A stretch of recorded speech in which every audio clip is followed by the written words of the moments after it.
വ്യത്യസ്തമായ കാര്യങ്ങളിലേക്ക് കില നേതൃത്വം കൊടുക്കണം. നമുക്ക് പുതിയ ഒരു ഗ്ലോബൽ അപ്പിയറൻസ് വെച്ചുകൊണ്ട് തന്നെ നമുക്ക് ആ കാര്യത്തെക്കുറിച്ചുള്ള വളരെ നല്ല രീതിയിൽ പുതിയ കാലഘട്ടത്തെ അഡ്രസ്സ് ചെയ്യുന്ന പ്രോഗ്രാമുകൾ നമുക്ക് ഉണ്ടാക്കാൻ കഴിയണമെന്നാണ് പറയാനുള്ളത്. ഏതായാലും തുടക്കത്തിന് അഭിനന്ദനങ്ങൾ.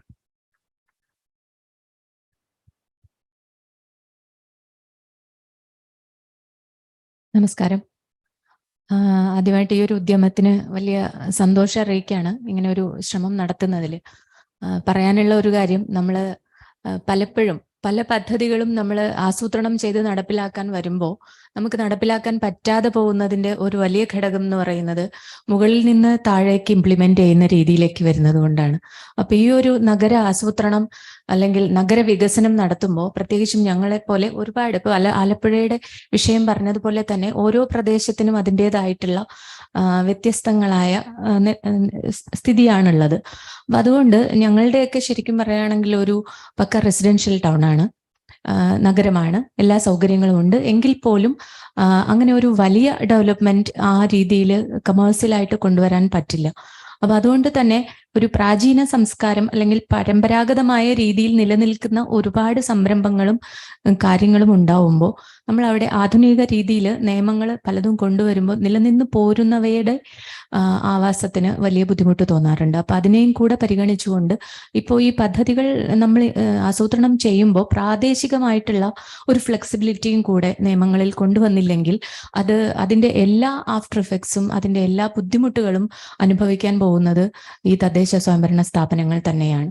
അപ്പോൾ ആ രീതിയിലുള്ള ഒരു പഠനം കൂടെ ശരിക്കും നമ്മൾ ഒരു പദ്ധതി ഇംപ്ലിമെന്റ് ചെയ്യുമ്പോൾ അല്ലെങ്കിൽ അതിനെക്കുറിച്ച് ആലോചിക്കുമ്പോൾ ഒരു സാമൂഹ്യ ആഘാത പഠനം നടത്തുന്നത് പോലെ തന്നെ പ്രാദേശികമായിട്ടുള്ള ഒരു പഠനം കൂടെ നടത്തിയിട്ട് ആ രീതിയിലുള്ള അതിൻ്റെ സമാന സ്വഭാവത്തിലുള്ള നഗരസഭകൾക്ക് അല്ലെങ്കിൽ പഞ്ചായത്തുകൾക്ക് ആ രീതിയിലുള്ള ചെയ്യാനുള്ള ഒരു ഫ്ലെക്സിബിലിറ്റിയും കൂടെ ഇതിൽ ഉണ്ടാവണം എന്നുള്ള ഒരു നിർദ്ദേശമുണ്ട്. അതുകൊണ്ട് തന്നെ അങ്ങനെ ഇല്ലാത്തത് കൊണ്ടാണ് പലപ്പോഴും പല പദ്ധതികളും നമുക്ക് ഇപ്പോൾ സെൻട്രൽ ഗവൺമെന്റ് പ്രോജക്റ്റുകളാണെങ്കിൽ പോലും നമുക്ക് നടപ്പിലാക്കാൻ ചെറിയ ബുദ്ധിമുട്ടുകൾ ചില ഘട്ടങ്ങളിൽ കാണുന്നത്. അവിടുത്തെ നോർത്ത് ഇന്ത്യക്ക് കൂടുതൽ സ്യൂട്ടബിൾ ആയിട്ടുള്ള രീതിയിലുള്ള നോംസ് ആൻഡ് കണ്ടീഷൻസ് വരുമ്പോൾ നമ്മുടെ നില എന്ന് പറയുന്നത് അതല്ല, അതിൻ്റെ ഒരു ഡിഫറൻസ് ഉണ്ട്. അപ്പോൾ ആ രീതിയിലുള്ള ഒരു പഠനം കൂടെ നടത്തിയിട്ടുള്ള ഒരു വികസന നയമായിരിക്കണം ഉണ്ടാവണം എന്നാണ് പറയാനുള്ളത്. Thank you. Point well taken. Tanishka, we will just come back to you. Thank you for joining us. We have some responses from the audience who are sitting here. They have been sitting and listening. So we'll just come back to you. Let's also get some more responses from them. Kanhangad municipal chairperson ആണ്. Irinjalakuda chairperson പറഞ്ഞ് നിർത്തിയിട്ടെന്നാണ് തുടങ്ങുന്നത്. North Indian സ്റ്റേറ്റ്സിന് അനുകൂലമായിട്ടുള്ള ചില നിബന്ധനകൾ എന്നുള്ളത് പറയുന്നത്, നമ്മളിപ്പോ കഴിഞ്ഞ സമയത്തൊക്കെ ഫീക്കൽ വേസ്റ്റ് ട്രീറ്റ്മെന്റ് പ്ലാന്റിന് വേണ്ടിയിട്ട് സ്ഥലം കണ്ടെത്തണം, അങ്ങനെ ഒരു പ്ലാന്റ് ഉണ്ടെങ്കിൽ മാത്രമേ ഇനി വരുന്ന കാലങ്ങളിലും നമ്മുടെ സെൻട്രൽ ഗവൺമെന്റിൻ്റെതായിട്ടുള്ള ചില ഫണ്ട്സ് ഒക്കെ ലഭിക്കൂ എന്നൊക്കെയുള്ള നിർദ്ദേശങ്ങൾ നമുക്ക് പലയിടത്തുനിന്നും വന്നു. നമ്മൾ ഫണ്ട് മാറ്റി വെച്ചാലും അതിനൊക്കെയുള്ള സ്ഥലം ലഭ്യമല്ലാത്ത ഒരു സാഹചര്യമുണ്ട്. അതായത് അങ്ങനെ സാധാരണക്കാരായിട്ടുള്ള നമ്മുടെ ഒന്നും നാട്ടിലെ ആളുകൾക്ക് അതൊന്നും ചിന്തിക്കാൻ ഇപ്പോൾ പോലും പറ്റുന്നില്ല. ഇങ്ങനെ ഒരു കക്കൂസ് മാലിന്യം ഒരു സ്ഥലത്തേക്ക് കൊണ്ടുപോവുക, അത് അവിടെ ട്രീറ്റ് ചെയ്യുക, അതിലെ ശുദ്ധമായിട്ടുള്ള വെള്ളമായിരിക്കും തിരിച്ചു പുറത്തു വരിക എന്നുള്ളതൊന്നും അവരെയും കൂടി അവെയർ ചെയ്താൽ മാത്രമേ നമുക്കത് നടപ്പിലാക്കാൻ വേണ്ടി പറ്റുള്ളൂ. ഫണ്ട് മാറ്റി വെച്ചാലും നമ്മൾ പ്രൊജക്ട് വെച്ചാലും അത് ഇംപ്ലിമെന്റ് ചെയ്യണമെങ്കിൽ ആളുകൾ സമ്മതിക്കണം. അപ്പൊ അതാണ് നമ്മൾ നേരിടുന്ന ഒരു വെല്ലുവിളി എന്ന് പറയുന്നത്. അപ്പോ കേരളത്തിന്റെ ഒരു പ്രത്യേകത ഇവിടെ എല്ലാവരും പറഞ്ഞു, എത്രയും ഡെൻസിറ്റി, പോപ്പുലേഷൻ ഡെൻസിറ്റി ഉള്ള ഒരു സ്ഥലം. ഞങ്ങളുടെയൊക്കെ ഒരു മുനിസിപ്പാലിറ്റിയിൽ എടുത്ത് നോക്കിക്കഴിഞ്ഞാൽ 40 സ്ക്വയർ കിലോമീറ്റർ ആണ് ഞങ്ങളുടെ വിസ്തൃതി. അതിനകത്ത് ഹൈവേ, നാഷണൽ ഹൈവേ ഒരു ഭാഗത്ത് പോകുന്നു, തീരദേശ ഹൈവേ ഒരു ഭാഗത്ത് പോകുന്നു. ഇപ്പോ അതിന്റെ കൂടെ ഒരു ജലപാത, ഒരു വാട്ടർ വേ കൂടി വരുന്നതിന് പ്ലാൻ ചെയ്യുന്നു. ഇതൊക്കെ വരുമ്പോഴത്തേക്കും അത്രയും സ്ഥലത്തുള്ള ആളുകളെ അടക്കം നമുക്ക് പുനരധിവാസം വേണ്ടി വരും. ഇതൊക്കെ വന്ന് ഇത്രയും ആളുകൾ, ഇത്രയും സ്ഥലത്തിനുള്ളിൽ 85,000-ലധികം പോപ്പുലേഷനും ഉണ്ട്. അപ്പൊ അതിന്റെ കൂടെയാണ് നമ്മൾ ഇതിനൊക്കെ സ്ഥലം കണ്ടെത്തുകയും ഇതൊക്കെ വേണ്ടത്. അപ്പൊ ശരിക്കും നമ്മൾ ഇത് തുടങ്ങാൻ കുറച്ച് വൈകി എന്നാണ് എനിക്ക് തോന്നുന്നത്. കാരണം ഒരു മാസ്റ്റർ പ്ലാൻ, ഇപ്പൊ ഞങ്ങളുടെ മുനിസിപ്പാലിറ്റി പോലും ഇനി മാസ്റ്റർ പ്ലാൻ ഉണ്ടായാൽ മാത്രമേ നമുക്ക് ബാക്കിയൊക്കെ കിട്ടുള്ളൂ എന്നറിയുമ്പോഴാണ് ഒരു മാസ്റ്റർ പ്ലാൻ എന്തായാലും തയ്യാറാക്കണം എന്ന് പറഞ്ഞ് മുന്നോട്ട് വരുന്നത്. പലതരത്തിലുള്ള ചർച്ചകളും ടൗൺ പ്ലാനിംഗ് ഓഫീസറെ കണ്ട് ഇത് എങ്ങനെയൊക്കെ, പക്ഷെ അപ്പോഴത്തേക്കും പല സ്ഥലങ്ങളിലും പലതും അശാസ്ത്രീയമായി നിർമ്മിക്കപ്പെട്ട് കഴിഞ്ഞു. ഇനി അതിനെ ശാസ്ത്രീയമാക്കുക എന്ന് പറയുന്നത്, ഒരു ഡ്രെയിനേജ് സിസ്റ്റത്തെ പോലും ശാസ്ത്രീയമാക്കുക എന്ന് പറയുന്നത് കുറേ പണിയുണ്ട്. ഇനി നമ്മൾ കുറേ പിറകിൽ പോയിട്ട് വളഞ്ഞിങ്ങനെ തിരിച്ചു വരണം. അപ്പൊ ശരിക്കും നമ്മൾ ഇപ്പോഴെങ്കിലും ഇത് തുടങ്ങിയതിന് ഏറ്റവും അഭിനന്ദിക്കുകയാണ്. അപ്പൊ എല്ലാ തരത്തിലും നമുക്ക് കൂടി എല്ലായിടത്തും പ്രയോജനമാകുന്ന രൂപത്തിലേക്ക് വിവിധ സ്ഥലങ്ങളിൽ നമ്മളിത് കണ്ടു തന്നെ, അതിന്റെ മാതൃകകൾ കണ്ടു തന്നെ നമുക്കിത് നടപ്പിലാക്കാൻ വേണ്ടി കഴിയണം എന്നുള്ളതാണ് പറയുന്നത്. Thank you chairperson. നമുക്ക് ഒന്ന് രണ്ട് പേരെയും കൂടെ കേൾക്കാം. അത് കഴിഞ്ഞ് ഓൺലൈനിലുള്ള ആളുകളെയും കൂടെ കേട്ട് വീണ്ടും നമുക്ക് ഇങ്ങോട്ട് തന്നെ വരാം. ഇവിടെ നമുക്ക് രണ്ട് പാർട്ട്നേഴ്സും കൂടെ ഉണ്ട്. പ്രൊഫസർ തനിഷ്ക കച്ചറുണ്ട്, നാഷണൽ ഇൻസ്റ്റിറ്റ്യൂട്ട് ഓഫ് ഡിസൈൻ അഹമ്മദാബാദിൽ നിന്ന്. പിന്നെ NIT കാലിക്കറ്റിൽ ആർക്കിടെക്ചർ ആൻഡ് പ്ലാനിംഗ് ഡിപ്പാർട്ട്മെന്റും ഉണ്ട്.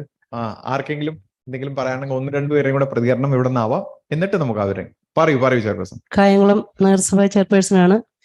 ഇപ്പം അല്പം താമസിച്ചാണ് വന്നത്, എങ്കിലും കുറച്ച് കാര്യങ്ങൾ ഇവിടെ നിന്നും ചർച്ച ചെയ്തതിൽ നിന്നും മനസ്സിലാക്കാൻ കഴിഞ്ഞിട്ടുണ്ട്. അപ്പം നമുക്കിപ്പം 2024 കേരളം മാലിന്യമുക്ത കേരളമാക്കുന്നതിന്റെ ഭാഗമായിട്ട് തന്നെ ഉള്ള ഒരു ചർച്ചയും കാര്യങ്ങളുമാണ് ഇപ്പം നടന്നുകൊണ്ടിരിക്കുന്നത്. ഇപ്പം കായംകുളം നഗരസഭയെ സംബന്ധിച്ച് പറയുമ്പം അവിടെ സ്ഥലപരിമിതി വളരെ കുറവാണ്, ഡെൻസിറ്റി വളരെയേറെ കൂടുതലുമാണ്. പോപ്പുലേഷൻ കൊണ്ട് 2011 വെച്ച് നോക്കി 65 ലക്ഷമുണ്ട്. ഇപ്പം അത് എന്തായാലും 1 ലക്ഷത്തിന് മുകളിലായിട്ടുണ്ടാകും. അപ്പൊ നമുക്ക് ആ സ്ഥല പരിമിതിയുടെ ഭാഗമായിട്ടും അതുപോലെ തന്നെ STPക്കൊക്കെ സ്ഥലം എടുക്കാൻ ചെല്ലുമ്പോൾ സ്ഥലം നമുക്ക് ലഭ്യമല്ലാതെ വരികയാണ്. പ്രാദേശികമായിട്ടുള്ള പ്രക്ഷോഭങ്ങളൊക്കെ ആയിട്ട് തന്നെ സംഭവിച്ചുകൊണ്ടിരിക്കുക. അങ്ങനെ വരുന്നതുകൊണ്ട് നമുക്ക് STPക്കൊന്നും സ്ഥലം എടുക്കാൻ പോലും സാധിക്കാത്ത തരമാണ്. അതുപോലെ തന്നെയാണ് സ്ലോട്ട് ഹൗസ്. അതാണ് ഒരു നഗരത്തിന്റെ ഏറ്റവും വലിയ പ്രശ്നം എന്ന് പറയുന്നത്. സ്ലോട്ട് ഹൗസ് ആധുനിക രീതിയിലുള്ള ഒരു സ്ലോട്ട് ഹൗസ് ഉണ്ടാകണം. അങ്ങനെ ഞങ്ങളിപ്പം സ്ലോട്ട് ഹൗസിന് വേണ്ടി 2018 മുതൽ ഞങ്ങൾ പരിശ്രമിക്കുകയാണ്. അപ്പം ഞങ്ങളിപ്പോൾ DPRനുള്ള പൈസ അടച്ചു കഴിഞ്ഞു. പക്ഷെ എന്നിട്ടും ഞങ്ങളുടെ അതിന്റെ DPR ഞങ്ങൾക്ക് കൃത്യമായിട്ടും കിട്ടിയിട്ടില്ല. എൻ്റെ ഒരു 60% അടച്ചു കഴിഞ്ഞതാണ്, പക്ഷെ DPR കൃത്യമായും കിട്ടുന്നില്ല. അപ്പം അതിന്റെ ഒരു വലിയൊരു പോരായ്മ നിൽക്കുന്നുണ്ട്. അത് തയ്യാറാക്കുന്ന ഒരു ഡോക്ടർ മോഹനാണ്. പുള്ളിയെ വിളിക്കുമ്പം ഇന്ന് തരാം നാളെ തരാം, ഫോൺ എടുക്കാറില്ല. അപ്പം അങ്ങനെയൊക്കെ ഉണ്ട്. അപ്പോൾ ഒരു നഗരത്തിന്റെ ഒരു വലിയ പ്രശ്നമാണത്. ആ പ്രശ്നം നമുക്ക് മാറ്റിയില്ല എങ്കിൽ തോട്ടിൽ അവിടെ ഇവിടെയൊക്കെ തന്നെ അറവുമാടുകളുടെ വേസ്റ്റുകളൊക്കെ തള്ളപ്പെടുന്നുണ്ട്. അപ്പം മാലിന്യമുക്തമായിട്ട് ബന്ധപ്പെട്ട് നല്ലപോലെ ക്യാമ്പയിൻ ചെയ്തുകൊണ്ട് തന്നെ നമ്മൾ ഒട്ടേറെ മുന്നിലേക്ക് പോയിട്ടുണ്ട്. കാരണം അവിടെ ഒരു കാന്റീൻ വരുന്നുണ്ട്. അതുപോലെ തന്നെയാണ് അവിടെ ഈ ബ്രഹ്മപുരം പോലെ തന്നെ ഒരു ഡംപിങ് യാർഡുണ്ട്. അവിടെ അതിന്റെ ചുറ്റുവട്ടത്ത് എന്ന് പറയുമ്പോൾ ബ്രഹ്മപുരം പോലെയല്ല, ഇഷ്ടംപോലെ ആളുകൾ താമസിക്കാണ്, തിങ്ങിപ്പാർക്കുന്ന ഇടമാണ്. എന്തെങ്കിലും ഒന്ന് സംഭവിച്ചു കഴിഞ്ഞാൽ അവിടെ വലിയ വില കൊടുക്കേണ്ടതായിട്ട് വരും. അപ്പൊ ആ നിലയിലേക്കുള്ള കാര്യങ്ങൾക്ക് വേണ്ടി ഇപ്പൊ വേൾഡ് ബാങ്കിന്റെ സഹായത്തോടു കൂടി അത് നീക്കം ചെയ്യാവുന്നുണ്ട്. അപ്പൊ ആ നിലയിലൊക്കെ നമുക്ക് ഒരുപാട് പരിമിതികളുണ്ട്. ആ പരിമിതികളൊക്കെ എല്ലാവരും പറഞ്ഞുകൊണ്ട് തന്നെ എല്ലാം നിയമത്തിന്റെ നൂലാമാലയിലാണ്. അപ്പൊ ആ നിയമത്തിന്റെ നൂലാമാല എന്ന് പറയുമ്പോൾ അതൊക്കെ ഇച്ചിരി കൂടെ ലഘുവാക്കി കഴിഞ്ഞാൽ നമുക്ക് കുറച്ചുകൂടി മുന്നേറാൻ കഴിയും. പിന്നെ ഫണ്ടിന്റെ ലഭ്യത കുറവുണ്ട്. ഇപ്പൊ കിട്ടുന്ന ഫണ്ടുകളൊന്നും തന്നെ നഗരസഭയുടെ എല്ലാ തദ്ദേശ സ്വയംഭരണ സ്ഥാപനങ്ങൾക്കും വികസന കാര്യങ്ങൾക്ക് വേണ്ടി വിനിയോഗിക്കാൻ പര്യാപ്തമല്ല. പറയുന്ന ഫണ്ട് പോലും തരാതിരിക്കുന്ന ഒരു തന്നത് തിരിച്ചെടുത്തുകൊണ്ടിരിക്കുന്നത്.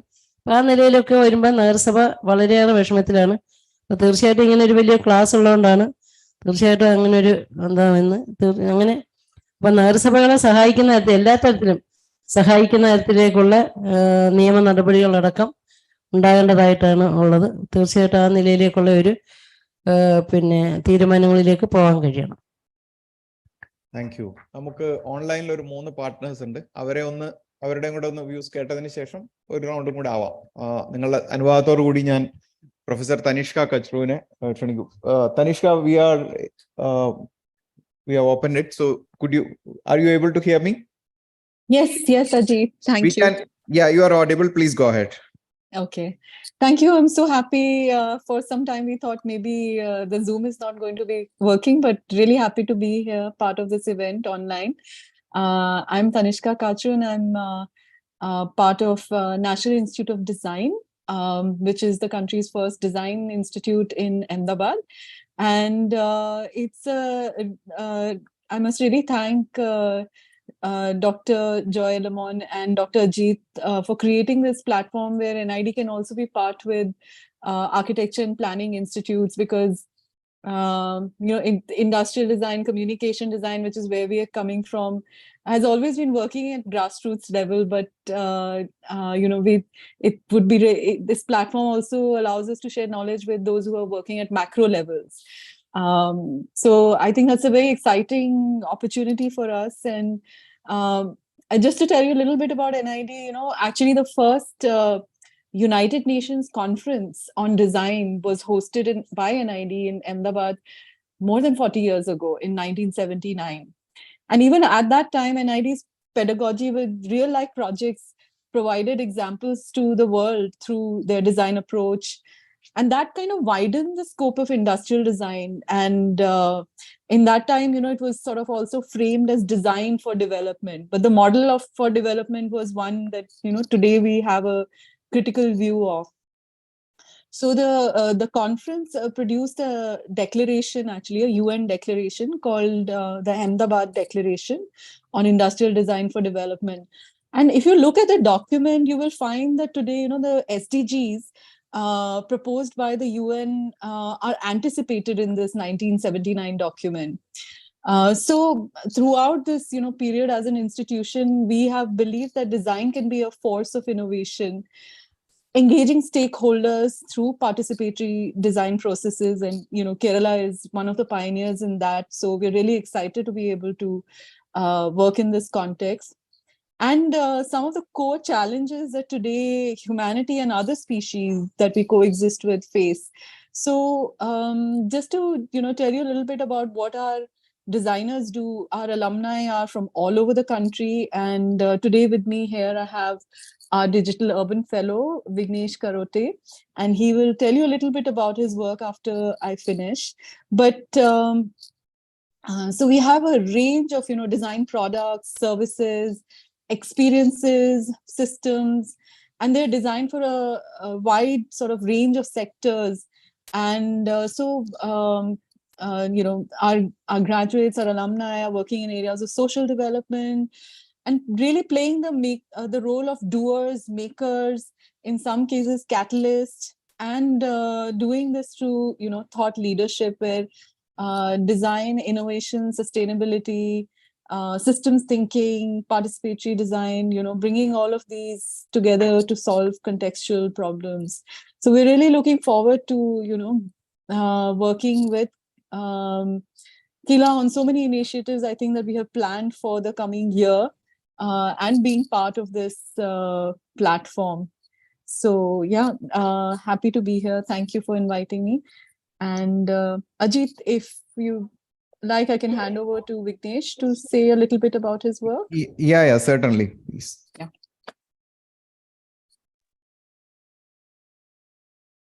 Yeah. Am I audible? I hope I'm audible. Again, Ajit, thank you for inviting all of us, and thank you, Tanishka, for introducing me. So, yes, with NID, with the support of the Ford Foundation, NID's Ford Foundation grant. So my project is located in Ladakh, where we deal where I'm dealing with designing resilient and regenerative measures for critical ecologies in a actually deteriorating society. So we're looking at a society where it is completely self-sufficient, circular in its nature, and which has completely transformed into a linear model of working, like all our other societies, all our other cities. And also asking questions of how design, it is the nature of design to be existing as a bridge between various systems and involving various local and other actors into understanding complex systems and trying to take local design actions for what are all problems that they are facing. So how to sort of formulate design tools to engage all of these actors together. at a very grassroots level, rather waiting for any expertise to come and design for that particular place. So, and it was also so NID in the early March was also invited for a 5-year collaborative project with 5 different universities across the world in developing a curriculum for climate change. So that was their thought. And this was a kickoff workshop which was done in Tokyo University of the Arts. And me, along with 2 others, were also invited for that particular event in discussing human ecological relationships and how human society, natural systems can work. So it was quite interesting to engage in these urban dialogues. So it would be very crucial for us to share valuable knowledge on human ecology, our interrelationships, to understand, and also expertise from grassroots levels to understand and acknowledge the potential for human social systems to respect and also work harmoniously with natural systems in Kerala, in the region. And this, I feel this dialogue has to happen everywhere in other parts of the country, so that this could create a larger knowledge platform, like the personnel from WRI also suggested. Yeah, thank you. Okay, thanks, Tanishka and Vignesh. So we have faculty colleagues from the Department of Architecture and Planning, NIT Calicut, Dr. Firoz and other colleagues. Let me invite Firoz and the faculty team to quickly reflect and respond. Good evening. Are we audible? Yes, please go ahead. Thank you. Okay. Thank you for inviting us for the online meeting. I mean, this is the Department of Architecture and Planning of NIT Calicut, the only NIT in the southern region offering planning program. We have been running the M-Plan in urban planning from 2015 onwards. And I can see a couple of our alumni sitting in the audience. And we have been running training programs in different streams of planning for various stakeholders, whether it is in the field of planning or infrastructure planning, remote sensing, as well as GIS. We have planners as faculty. We also have, being architecture and planning department, we also have the other faculty who have specialized in the related fields. And we have been ranked the second best institute in the country in architecture, and next to IIT Roorkee.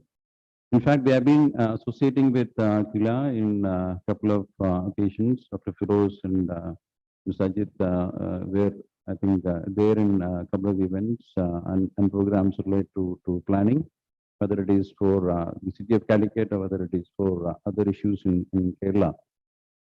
And recently, we have submitted the proposal for the Center of Excellence to the ministry, where we have the KILA also associating with us in various, what to say, like parameters. And we actually look forward for more such association. We are actually signing an MOU with KILA. It's in the pipeline, and then we look forward, of course, being a planning institute, we are sure that we'll be able to contribute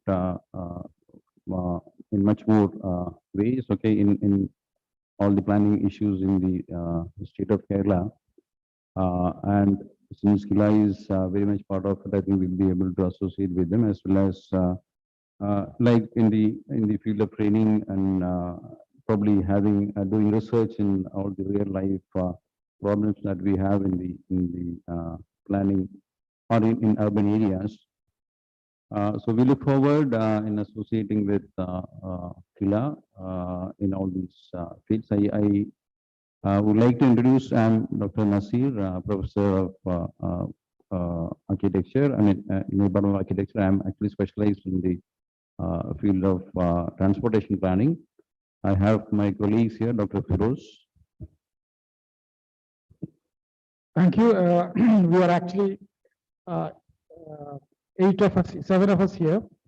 Okay, so I don't think everybody will speak on behalf of everybody. I'm just thank you, KILA, for giving us an opportunity. In fact, being a regional institute in Kerala, and this being a Kerala urban dialogue, so we want to extend it further. We have always been talking with Ajit and Dr. Joy. Dr. Anil is also there. Most of the people are known to us.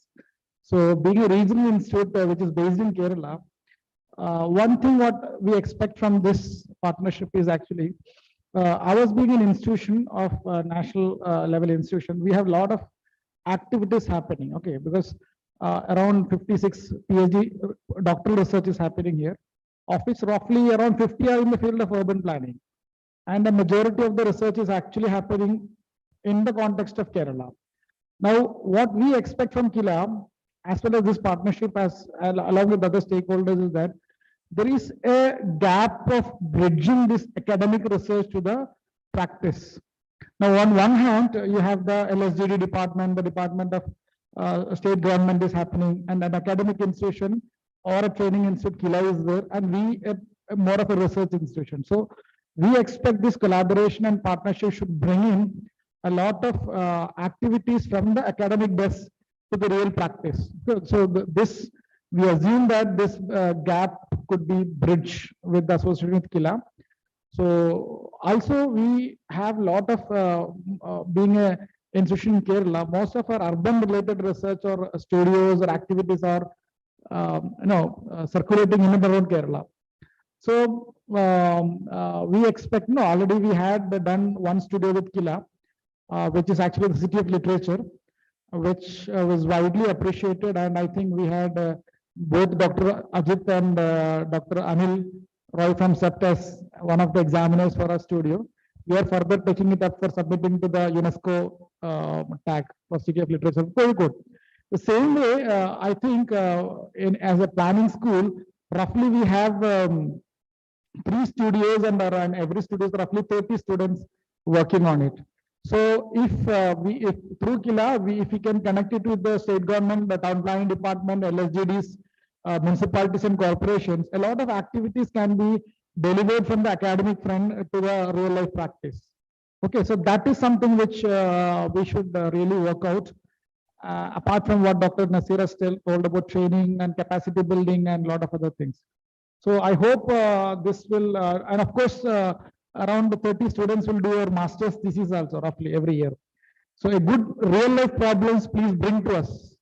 Okay, that's the thing which I should tell you. Give us the real life problems which, irrespective of any urban problems, such as solid waste management, transportation, or GIS or anything related to it, we do have expertise here. So we should work jointly. We should hopefully jointly do a lot of justice to the urban development of Kerala. I think that's it. Anybody else want to speak? Yeah, thank you. And I think anything else we can add on to? Over to you, Dr. Ajit. Thank you, Dr. Nazir and Dr. Firoz, for your response, and also sharing some of the work experience as well as showing the interest to sustain this dialogue. Now, Professor Ashok Kumar from School of Planning and Architecture, Dean Academics, was online.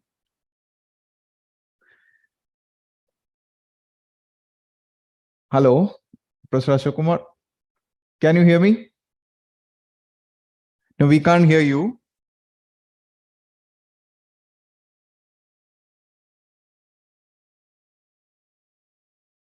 You are not audible.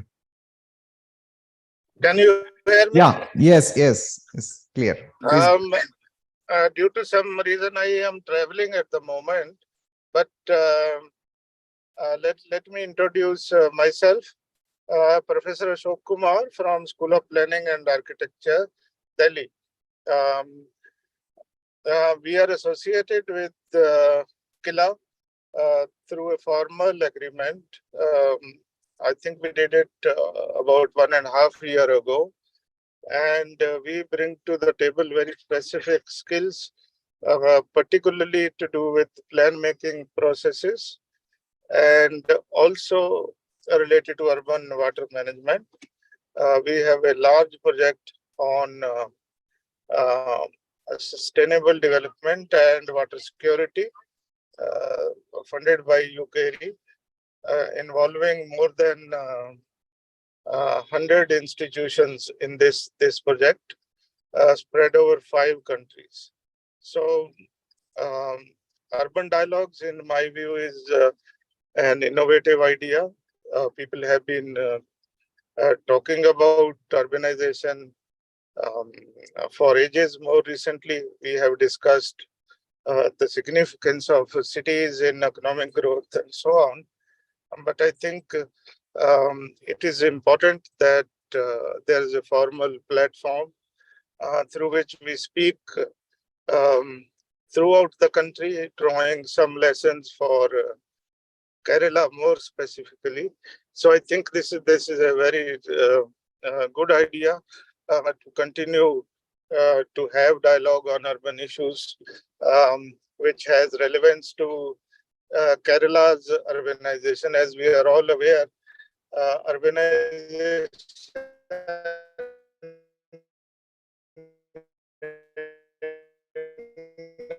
Kerala has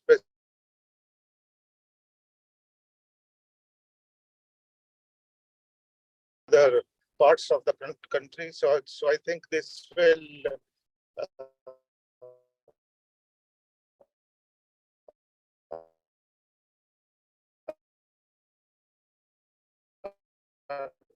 not only benefit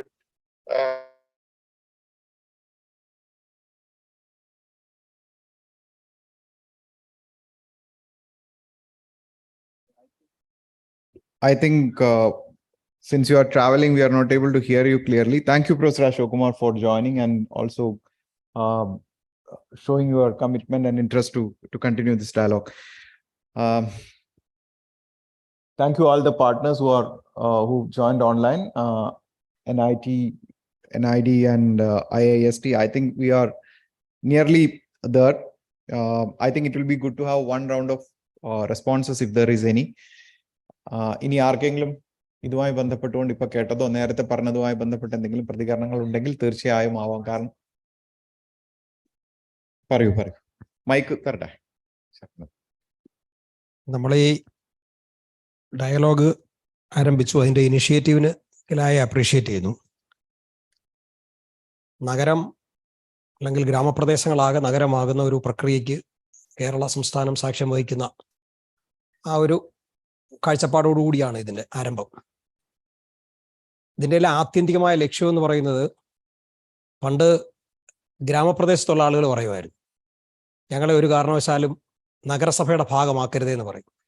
ടാക്സിന്റെ കുറവ്, മറ്റു പ്രശ്നങ്ങൾ, കെട്ടിടത്തിന്റെ building പെർമിറ്റിന് ചെന്നാൽ അതിന്റെ നൂലാമാലകൾ, ഇതൊക്കെ കൊണ്ട് ഞങ്ങൾ ഈ ഗ്രാമമായി, കൊട്ടാരക്കര പഞ്ചായത്ത് അതിൻ്റെ ഒരു ഉദാഹരണമാണ്. എത്രയോ വർഷങ്ങൾ പഞ്ചായത്തായി നഗരസഭകളാവും, പിന്നെ പഞ്ചായത്താവും, പന്തളം നഗരസഭ ഇടയ്ക്ക് നഗരസഭയായി, പിന്നീട് പഞ്ചായത്തായി. അപ്പം ഞാൻ സൂചിപ്പിച്ചത്, പക്ഷെ നഗരമായി മാറുമ്പോൾ അവരുടെ ജീവിതത്തിന്റെ ആ ഗുണനിലവാരം കൂടി വർദ്ധിപ്പിക്കുന്നതായി മാറുക എന്നുള്ളതാണ് ആത്യന്തികമായി. അതുകൊണ്ട് തന്നെ ഗ്രാമങ്ങളെല്ലാം നഗരങ്ങളായി മാറേണ്ടതുണ്ട്, അവരുടെ ആ ഫെസിലിറ്റീസ് പ്രൊവൈഡ് ചെയ്യാൻ വേണ്ടി കഴിയുക എന്നുള്ളതാണ്. പക്ഷെ കേരളത്തെ നമ്മൾ മറ്റ് സംസ്ഥാനങ്ങളുമായി താരതമ്യം ചെയ്തിട്ട് യാതൊരു കാര്യവും. ഞങ്ങളൊരു എക്സ്പോഷർ വിസിറ്റിന് കിലയുടെ നേതൃത്വത്തിലാണ് മഹാരാഷ്ട്രയിൽ പോയത്. അവിടെ പറയുന്ന കാര്യങ്ങളുമായി നമുക്കൊരു തരത്തിലും വളരെ വാസ്റ്റായ ഏറിയ ഒരു പ്ലാൻഡ് സിറ്റി ഉണ്ടാക്കാനുള്ള സാഹചര്യങ്ങൾ ഇതെല്ലാം അവിടെ നിൽക്കുകയാണ്. നമ്മളെ സംബന്ധിച്ചിടത്തോളം നിലവിലുള്ള നഗരത്തെ ആണ് ഇനി പ്ലാൻ ചെയ്തെടുക്കേണ്ടത്. സമീപത്തുള്ള ഗ്രാമപ്രദേശങ്ങളിൽ മാത്രമാണ് ഇനി സ്പേസ് ഉള്ളത്. ഇപ്പോ മാസ്റ്റർ പ്ലാൻ അതിൻ്റെ പ്രവർത്തനങ്ങൾ ആരംഭിച്ചു. 2018 അത് റിസ്ക് ഇൻഫോംഡ് മാസ്റ്റർ പ്ലാനുകളായിട്ട് മാറി. ഈ പ്രവർത്തനങ്ങളെല്ലാം നടത്തിക്കൊണ്ടിരിക്കുക. അപ്പോൾ ഇവിടെ ഉണ്ടാകാൻ പോകുന്നൊരു പ്രശ്നം, ഒരു നഗരത്തെ പ്ലാൻ ചെയ്യുമ്പോൾ നിലവിലുള്ള പരിമിതികൾക്കകത്ത് നിന്നുകൊണ്ടാണ് ഇതിന് ഏറിയ ഇയർമാർക്ക് ചെയ്യേണ്ടത്, ഓരോ പ്രവർത്തനങ്ങൾക്കായി ഓരോ സോണിനെ തിട്ടപ്പെടുത്തേണ്ടത്. പക്ഷേ ഇതൊന്നും അധിക കാലത്തേക്ക് ഒരു പ്രത്യേക പർപ്പസിന് വേണ്ടി ഇയർമാർക്ക് ചെയ്ത് വെക്കാൻ വേണ്ടി കഴിയില്ല. കോടതികളുടെ വളരെ ശക്തമായ ഇടപെടലുകൾ ഉണ്ടായിരുന്നു. റൈറ്റ് ടു പ്രോപ്പർട്ടി എന്ന് പറയുന്ന കോൺസ്റ്റിറ്റ്യൂഷണൽ റൈറ്റ് ആണ്. അതുകൊണ്ട് തന്നെ ഒരു പ്രത്യേക പ്രദേശം ഇന്ന പർപ്പസിന് വേണ്ടി നഗരത്തിന്റെ വികസനവുമായി ബന്ധപ്പെട്ട പ്ലാനിങ്ങിന് വേണ്ടി മാറ്റിവെക്കുന്നു എന്ന് പറഞ്ഞാൽ വിതിൻ 2 years കമ്പൽസറിയായി നഗരസഭ ഡെവലപ്പ് ചെയ്യാൻ ഉദ്ദേശിക്കുന്നതാണെന്നുണ്ടെങ്കിൽ it should be acquired within 2 years. അതല്ലെങ്കിൽ അവർക്ക് നമുക്ക് നോട്ടീസ് ചെയ്യുന്ന 60 daysനുള്ളിൽ അതിനകത്ത് ഈ പറയുന്ന അക്വിസിഷന് വേണ്ടിയിട്ടുള്ള പ്രൊസീഡിങ്സ് എടുക്കുന്നില്ല എന്നുണ്ടെങ്കിൽ, എടുത്താൽ 2 വർഷം കൂടി കിട്ടും. അതല്ലെന്നുണ്ടെങ്കിൽ അവിടെ അവസാനിക്കുകയാണ്. അതോടുകൂടി അവർക്ക് ഈ ഭൂമി ഉപയോഗിക്കാനുള്ള അവസരം ലഭിക്കുന്നു എന്നുള്ളതാണ്. പ്രാദേശികമായിട്ടുള്ള സമ്പത്തും അതോടൊപ്പം തന്നെ അതിനാവശ്യമായിട്ടുള്ള റിസോഴ്സസ്, അതാണ് ഇവിടെ പറഞ്ഞത്. നഗരസഭകളെല്ലാം സമ്പന്നമാണ്, പക്ഷേ ഭരണ സംവിധാനങ്ങൾ ദരിദ്രമാണ്. എവിടെയാണ് ഇത് ഒരു ടാക്സേഷന് വേണ്ടിയിട്ടുള്ള ഒരു പവർ? നഗരസഭകൾക്കില്ല. ഇപ്പൊ ഈ ഡയലോഗ് മുന്നോട്ട് പോകുമ്പോൾ ഡ്രാസ്റ്റിക്കായ അമെൻമെന്റുകൾ നഗരസഭാ ആക്ടിലും പഞ്ചായത്തി രാജ് ആക്ടിലും അതുപോലെ തന്നെ ലെജിസ്ലേറ്റീവ് ഇന്റർവെൻഷനും ഉണ്ടാകണം എന്നുള്ളതാണ്. പ്രത്യേകമായ പ്രദേശങ്ങളെ മാസ്റ്റർ പ്ലാനിന്റെ അടിസ്ഥാനത്തിൽ നമ്മുടെ ഏതെങ്കിലും പർപ്പസിന് വേണ്ടി ഉപയോഗിക്കാനായി ഉദ്ദേശിക്കുന്നു എങ്കിൽ ആ കാര്യങ്ങൾ നടത്തിയെടുക്കാൻ കഴിയുന്നതിനുള്ള റിസോഴ്സസ് നഗരസഭകൾക്ക് ഉണ്ടാകണം. അതിന് സർക്കാരിന്റെ ഇടപെടൽ ആവശ്യമാണ്. ഓരോ പ്രദേശത്തിനും പ്രത്യേകത. ഇവിടെ ആലപ്പുഴയുടെ കാര്യമൊക്കെ സൂചിപ്പിച്ചു. അതുപോലെ ഓരോ പ്രദേശത്തിനും യുണീക്കായിട്ടുള്ള ചില ക്യാരക്ടറിസ്റ്റിക്സ് ഉണ്ട് ഓരോ പ്രദേശത്തിനും. ആ പ്രദേശങ്ങളെ സ്വന്തം പ്രധാനമായും കണ്ടുകൊണ്ട് അവിടെ ഉണ്ടാക്കാൻ കഴിയുന്ന ഫെസിലിറ്റിയെക്കുറിച്ച് ആലോചിക്കുമ്പോൾ നമ്മുടെ വ്യത്യസ്തമായിട്ടുള്ള റിസോഴ്സസ് ഇവിടെ ഇപ്പോൾ സൂചിപ്പിച്ചു. പല റിസോഴ്സസ് നമുക്ക് പല ഏജൻസികളിൽ നിന്നും കൊണ്ടുവരാൻ ഇവിടെ ഇപ്പോൾ പങ്കെടുത്തുകൊണ്ട് അതിനെ സംബന്ധിച്ചിടത്തോളം ഒരു നിർദ്ദേശം വന്നു. അവർക്ക് കൊണ്ടുവരാൻ കഴിയും എന്ന് അദ്ദേഹം പറഞ്ഞു. അപ്പോൾ ഓരോ പ്രദേശത്തിൻ്റെയും പ്രത്യേകത അനുസരിച്ച് ഈ മാസ്റ്റർ പ്ലാനുകൾ കൂടി ഗ്രാമങ്ങളെ കൂടി ഉൾപ്പെടുത്തിക്കൊണ്ടുള്ള അഡ്ജോയിനിങ് ആയിട്ടുള്ള പഞ്ചായത്തുകളെ കൂടി ഉൾപ്പെടുത്തുന്ന മാസ്റ്റർ പ്ലാനുകളായി ഇതിനെ വിപുലീകരിക്കണം. അവിടുത്തെ പ്രത്യേകതകൾ എന്താണെന്ന് കണ്ടാൽ അത് ഡെവലപ്പ് ചെയ്യാൻ കഴിയുന്നതിന് വേണ്ടിയിട്ടുള്ള റിസോഴ്സസ് കൊണ്ടുവരാൻ ലോകത്തിന്റെ ഏതെല്ലാം ഭാഗത്തു നോക്കുമോ അതിനുള്ള ഒരു ക്രമീകരണം കൂടി ഉണ്ടാകണം. അതോടൊപ്പം ഡ്രാസ്റ്റിക്കായ ഈ അമെൻമെന്റ്സ് എല്ലാ ലെജിസ്ലേറ്റീവ് ഇന്റർവെൻഷൻ വളരെ പ്രധാനപ്പെട്ടാണ്. ഇവിടെ ഇപ്പോൾ പറയുന്നുണ്ട് നഗരങ്ങളെല്ലാം സമ്പന്നമാണ്. ഇത് നഗരങ്ങളെല്ലാം സമ്പന്നമാണ്, പക്ഷേ പല്ലും നഖവും ഇല്ലാത്ത ബോഡീസാണ് ലോക്കൽ സെൽഫ് ഗവൺമെന്റ്സ്. കേരളം എന്ന് പറയുന്നതൊക്കെ 30% നമുക്ക് റിസോഴ്സസ് സർക്കാർ തരുന്നുണ്ട്. സംസ്ഥാന ഗവൺമെന്റ് തരുന്ന വളരെ മാതൃകാപരമായി ജനകീയാസൂത്രണത്തെ വളരെ മുന്നോട്ട് കൊണ്ടുപോകാൻ കഴിഞ്ഞ ഇന്ത്യയിലെ ഏറ്റവും പ്രധാനപ്പെട്ട അല്ലെങ്കിൽ ഒരേ ഒരു സംസ്ഥാനമാണ്. പക്ഷേ ഇപ്പോഴും തദ്ദേശ സ്വയംഭരണ സ്ഥാപനങ്ങൾക്ക് പ്രായമായില്ല എന്ന് കരുതുന്ന ഒരു സംവിധാനം നിലനിൽക്കുന്നു എന്നുള്ളതാണ്. ഇത്ര രൂപയിൽ കൂടുതൽ ചെലവഴിക്കണമെങ്കിലും സർക്കാരിന്റെ അനുമതി വേണം. ഇതുവരെ പ്രായമായിട്ടില്ല. ഈ ലോക്കൽ ബോഡികളിൽ നിൽക്കുന്നവരാണ് ഉയർന്ന സ്ഥാനങ്ങളിലേക്ക് പോകുന്നത്, പാർലമെന്റിൽ എത്തുന്നത്, അസംബ്ലിയിൽ എത്തുന്നത്, മന്ത്രിമാരായി മാറുന്നത്. പക്ഷേ എങ്കിലും ലോക്കൽ ബോഡികൾക്ക് പ്രായമായിട്ടില്ല. സ്വന്തം നിലയിൽ റിസോഴ്സസ് എല്ലാം നിങ്ങളുടെ കൈവശമുണ്ട്. ഇതെല്ലാം വളരെ ഇൻഡെപ്തായി പോകേണ്ട വിഷയങ്ങളാണ്. ഈ ഡയലോഗ് പുരോഗമിക്കുന്നതോടുകൂടി അത്തരം കാര്യങ്ങളിലേക്ക് കൂടെ കടന്നെങ്കിൽ മാത്രമേ കേരളത്തിന്റെ യുണീക്കായ സാഹചര്യങ്ങൾ അഡ്രസ്സ് ചെയ്യാൻ കഴിയൂ എന്നുള്ള നിലയിലേക്ക്. അത് ഓരോന്നും ഇപ്പം നമ്മൾ ഏറ്റവും കൂടുതൽ പ്രതീക്ഷിച്ചിരുന്നത് നമുക്ക് ഈ വിഭവ സമാഹരണം നടത്തുന്നതിനെ സംബന്ധിച്ചുള്ള ഒരു തദ്ദേശ സ്വയംഭരണ സ്ഥാപനങ്ങളിലെ അധ്യക്ഷന്മാർക്കും സെക്രട്ടറിമാർക്കും ഏറ്റവും കുറഞ്ഞത്. ഇപ്പൊ ബോണ്ടിനെ സംബന്ധിച്ചെല്ലാം നമ്മൾ പറഞ്ഞുപോയി. ബോണ്ട് എന്താണെന്നും നഗരസഭാ അധ്യക്ഷന്മാർക്ക് എനിക്കടക്കം ആർക്കെങ്കിലും ഇതിന്റെ നൈസിറ്റീസ് എന്താണെന്നതിനെ കുറിച്ച് അറിയാമോ എന്ന് എനിക്കറിയില്ല. എങ്ങനെ ഇത് സാധിക്കും? ആര് ഇതിന് സെക്യൂരിറ്റി നിൽക്കും? ആരാകും ഇതിന് കൗണ്ടർ ഗ്യാരണ്ടി തരിക?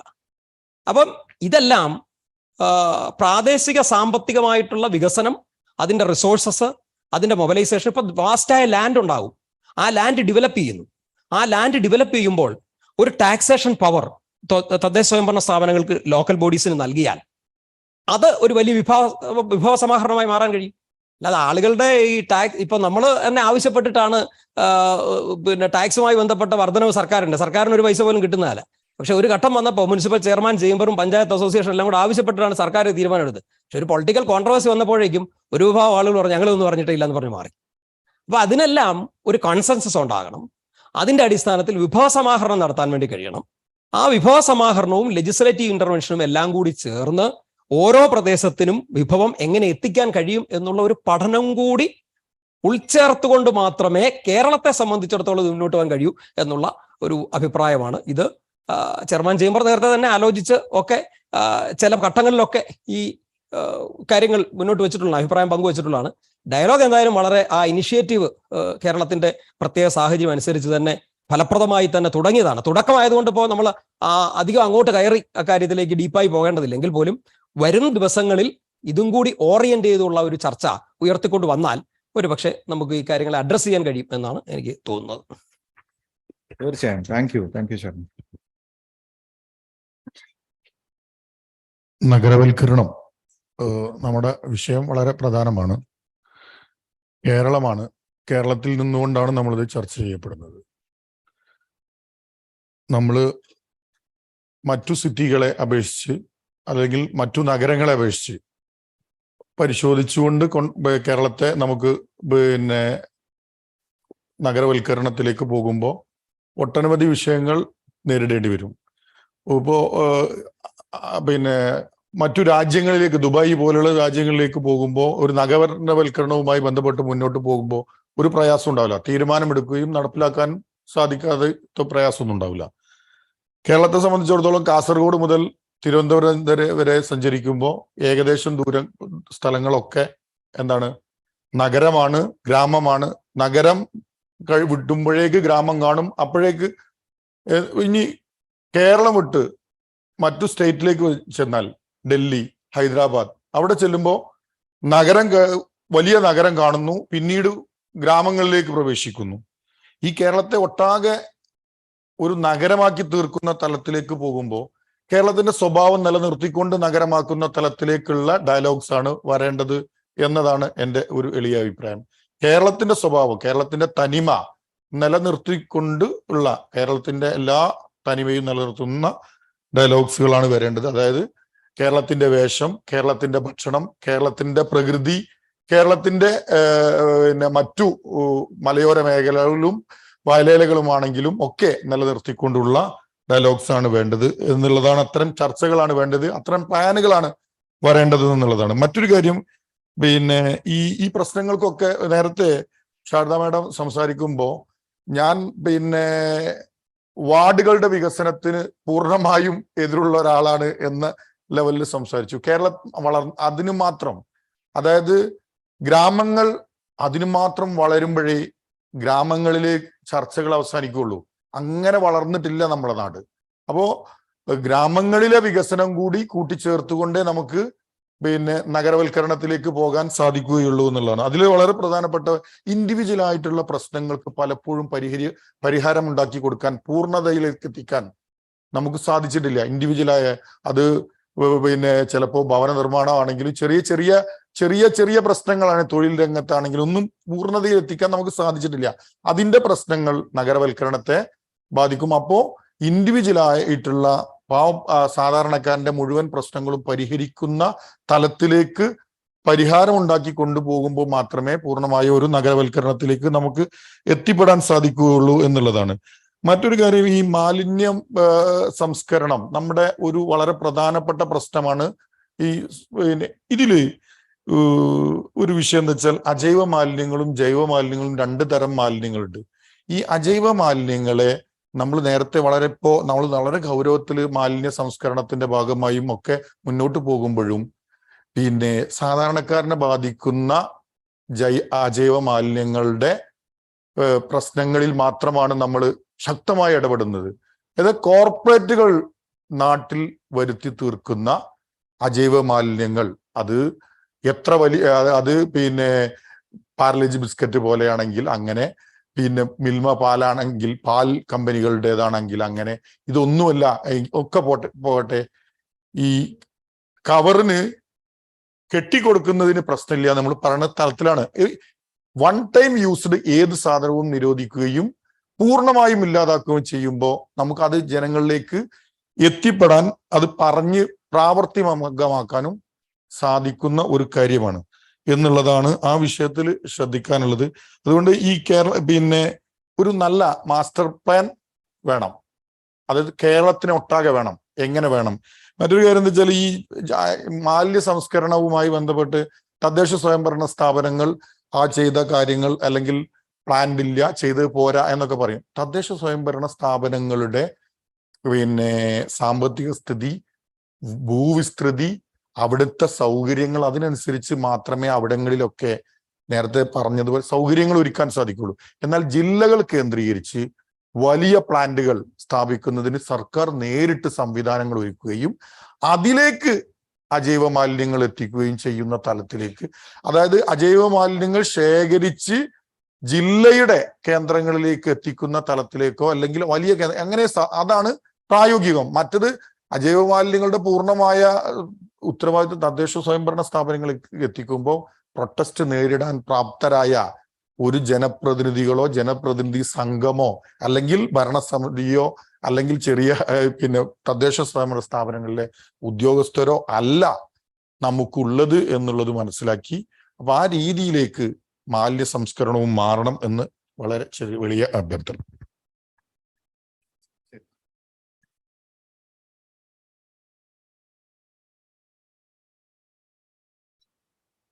I am Priyanjali. I am from College of Engineering, Trivandrum, Department of Architecture and Planning.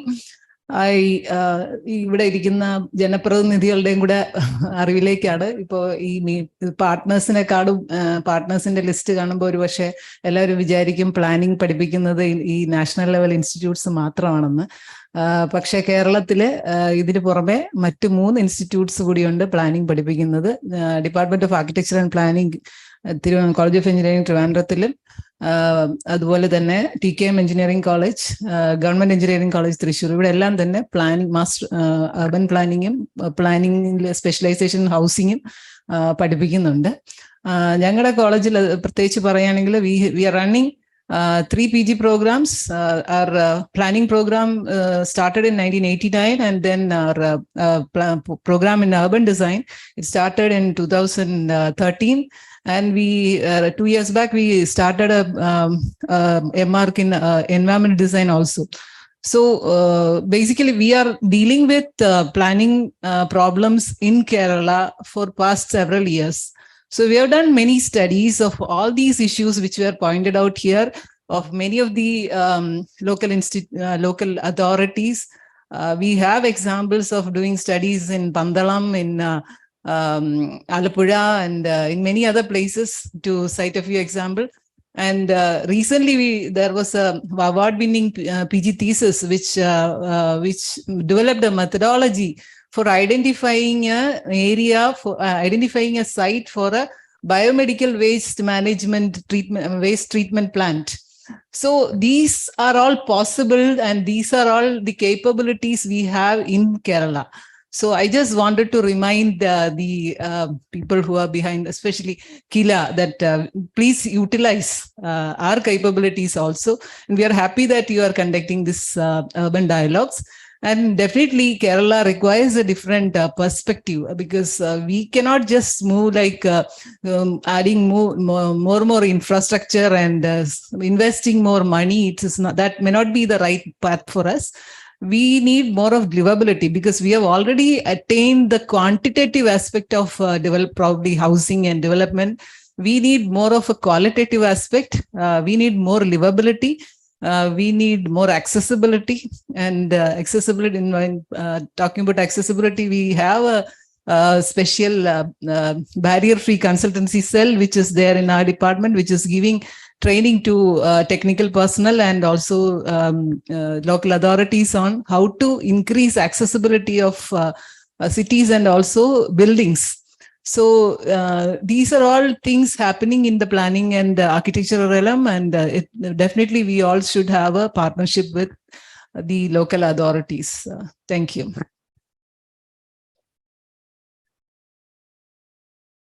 Yeah. ഞാൻ LSTD പ്ലാനിങ്ങിൽ നിന്നാണ്. കേരളത്തിലെ നഗരവൽക്കരണത്തെ പറ്റി ബഹുമാനപ്പെട്ട ചീഫ് ടൗൺ പ്ലാനർ പ്ലാനിങ് ഇവിടെ സംസാരിച്ചു. അതിൻ്റെ കൂടെ 1-2 കാര്യങ്ങൾ കൂടെ ആഡ് ചെയ്യാനായിട്ടാണ് ഉദ്ദേശിക്കുന്നത്.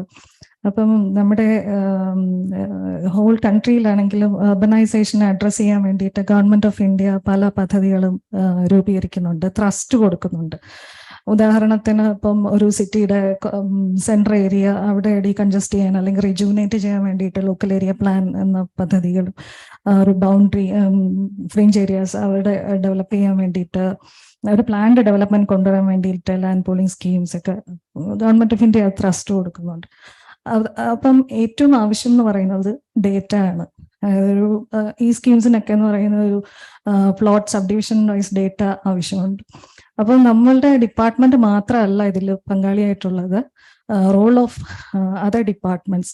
ഇപ്പോൾ പോളിസി കൺസിഡർ ചെയ്യുമ്പോഴത്തേക്ക് ആ കാര്യം പ്രത്യേകമായി അഡ്രസ്സ് ചെയ്യേണ്ടതുണ്ട്. അതായത് ഇപ്പോൾ ഒരു റവന്യൂ ഡേറ്റ അതിൻ്റെ അധികാരി എന്ന് പറയുന്നത് റവന്യൂ ഡിപ്പാർട്ട്മെന്റ് ആയിരിക്കും. അപ്പൊ അവരും നമ്മളും കൂടെ എങ്ങനെയാണ് പങ്കാളിത്തം, അല്ലെങ്കിൽ അവർ തരുന്ന ഡേറ്റ അവർ ഒതന്റിക്കേറ്റ് ചെയ്ത് തരേണ്ടി വരും. അപ്പൊ അവർ ബാക്കി അതുപോലെ തന്നെ ഓരോ സംസ്ഥാനത്തെ ഓരോ ഡിപ്പാർട്ട്മെന്റിന്റെയും പങ്കാളിത്തം എങ്ങനെയായിരിക്കണം എന്ന് നമ്മുടെ പോളിസിയിൽ അഡ്രസ് ചെയ്യണം. പിന്നെ ഇതുപോലെ നമ്മൾ പ്രോജക്ട്സ് ചെയ്യുമ്പോൾ അത് ഇംപ്ലിമെന്റ് ചെയ്യാനായിട്ട് ചിലപ്പോൾ LSGISന് അത്ര അറിവ് കാണത്തില്ല.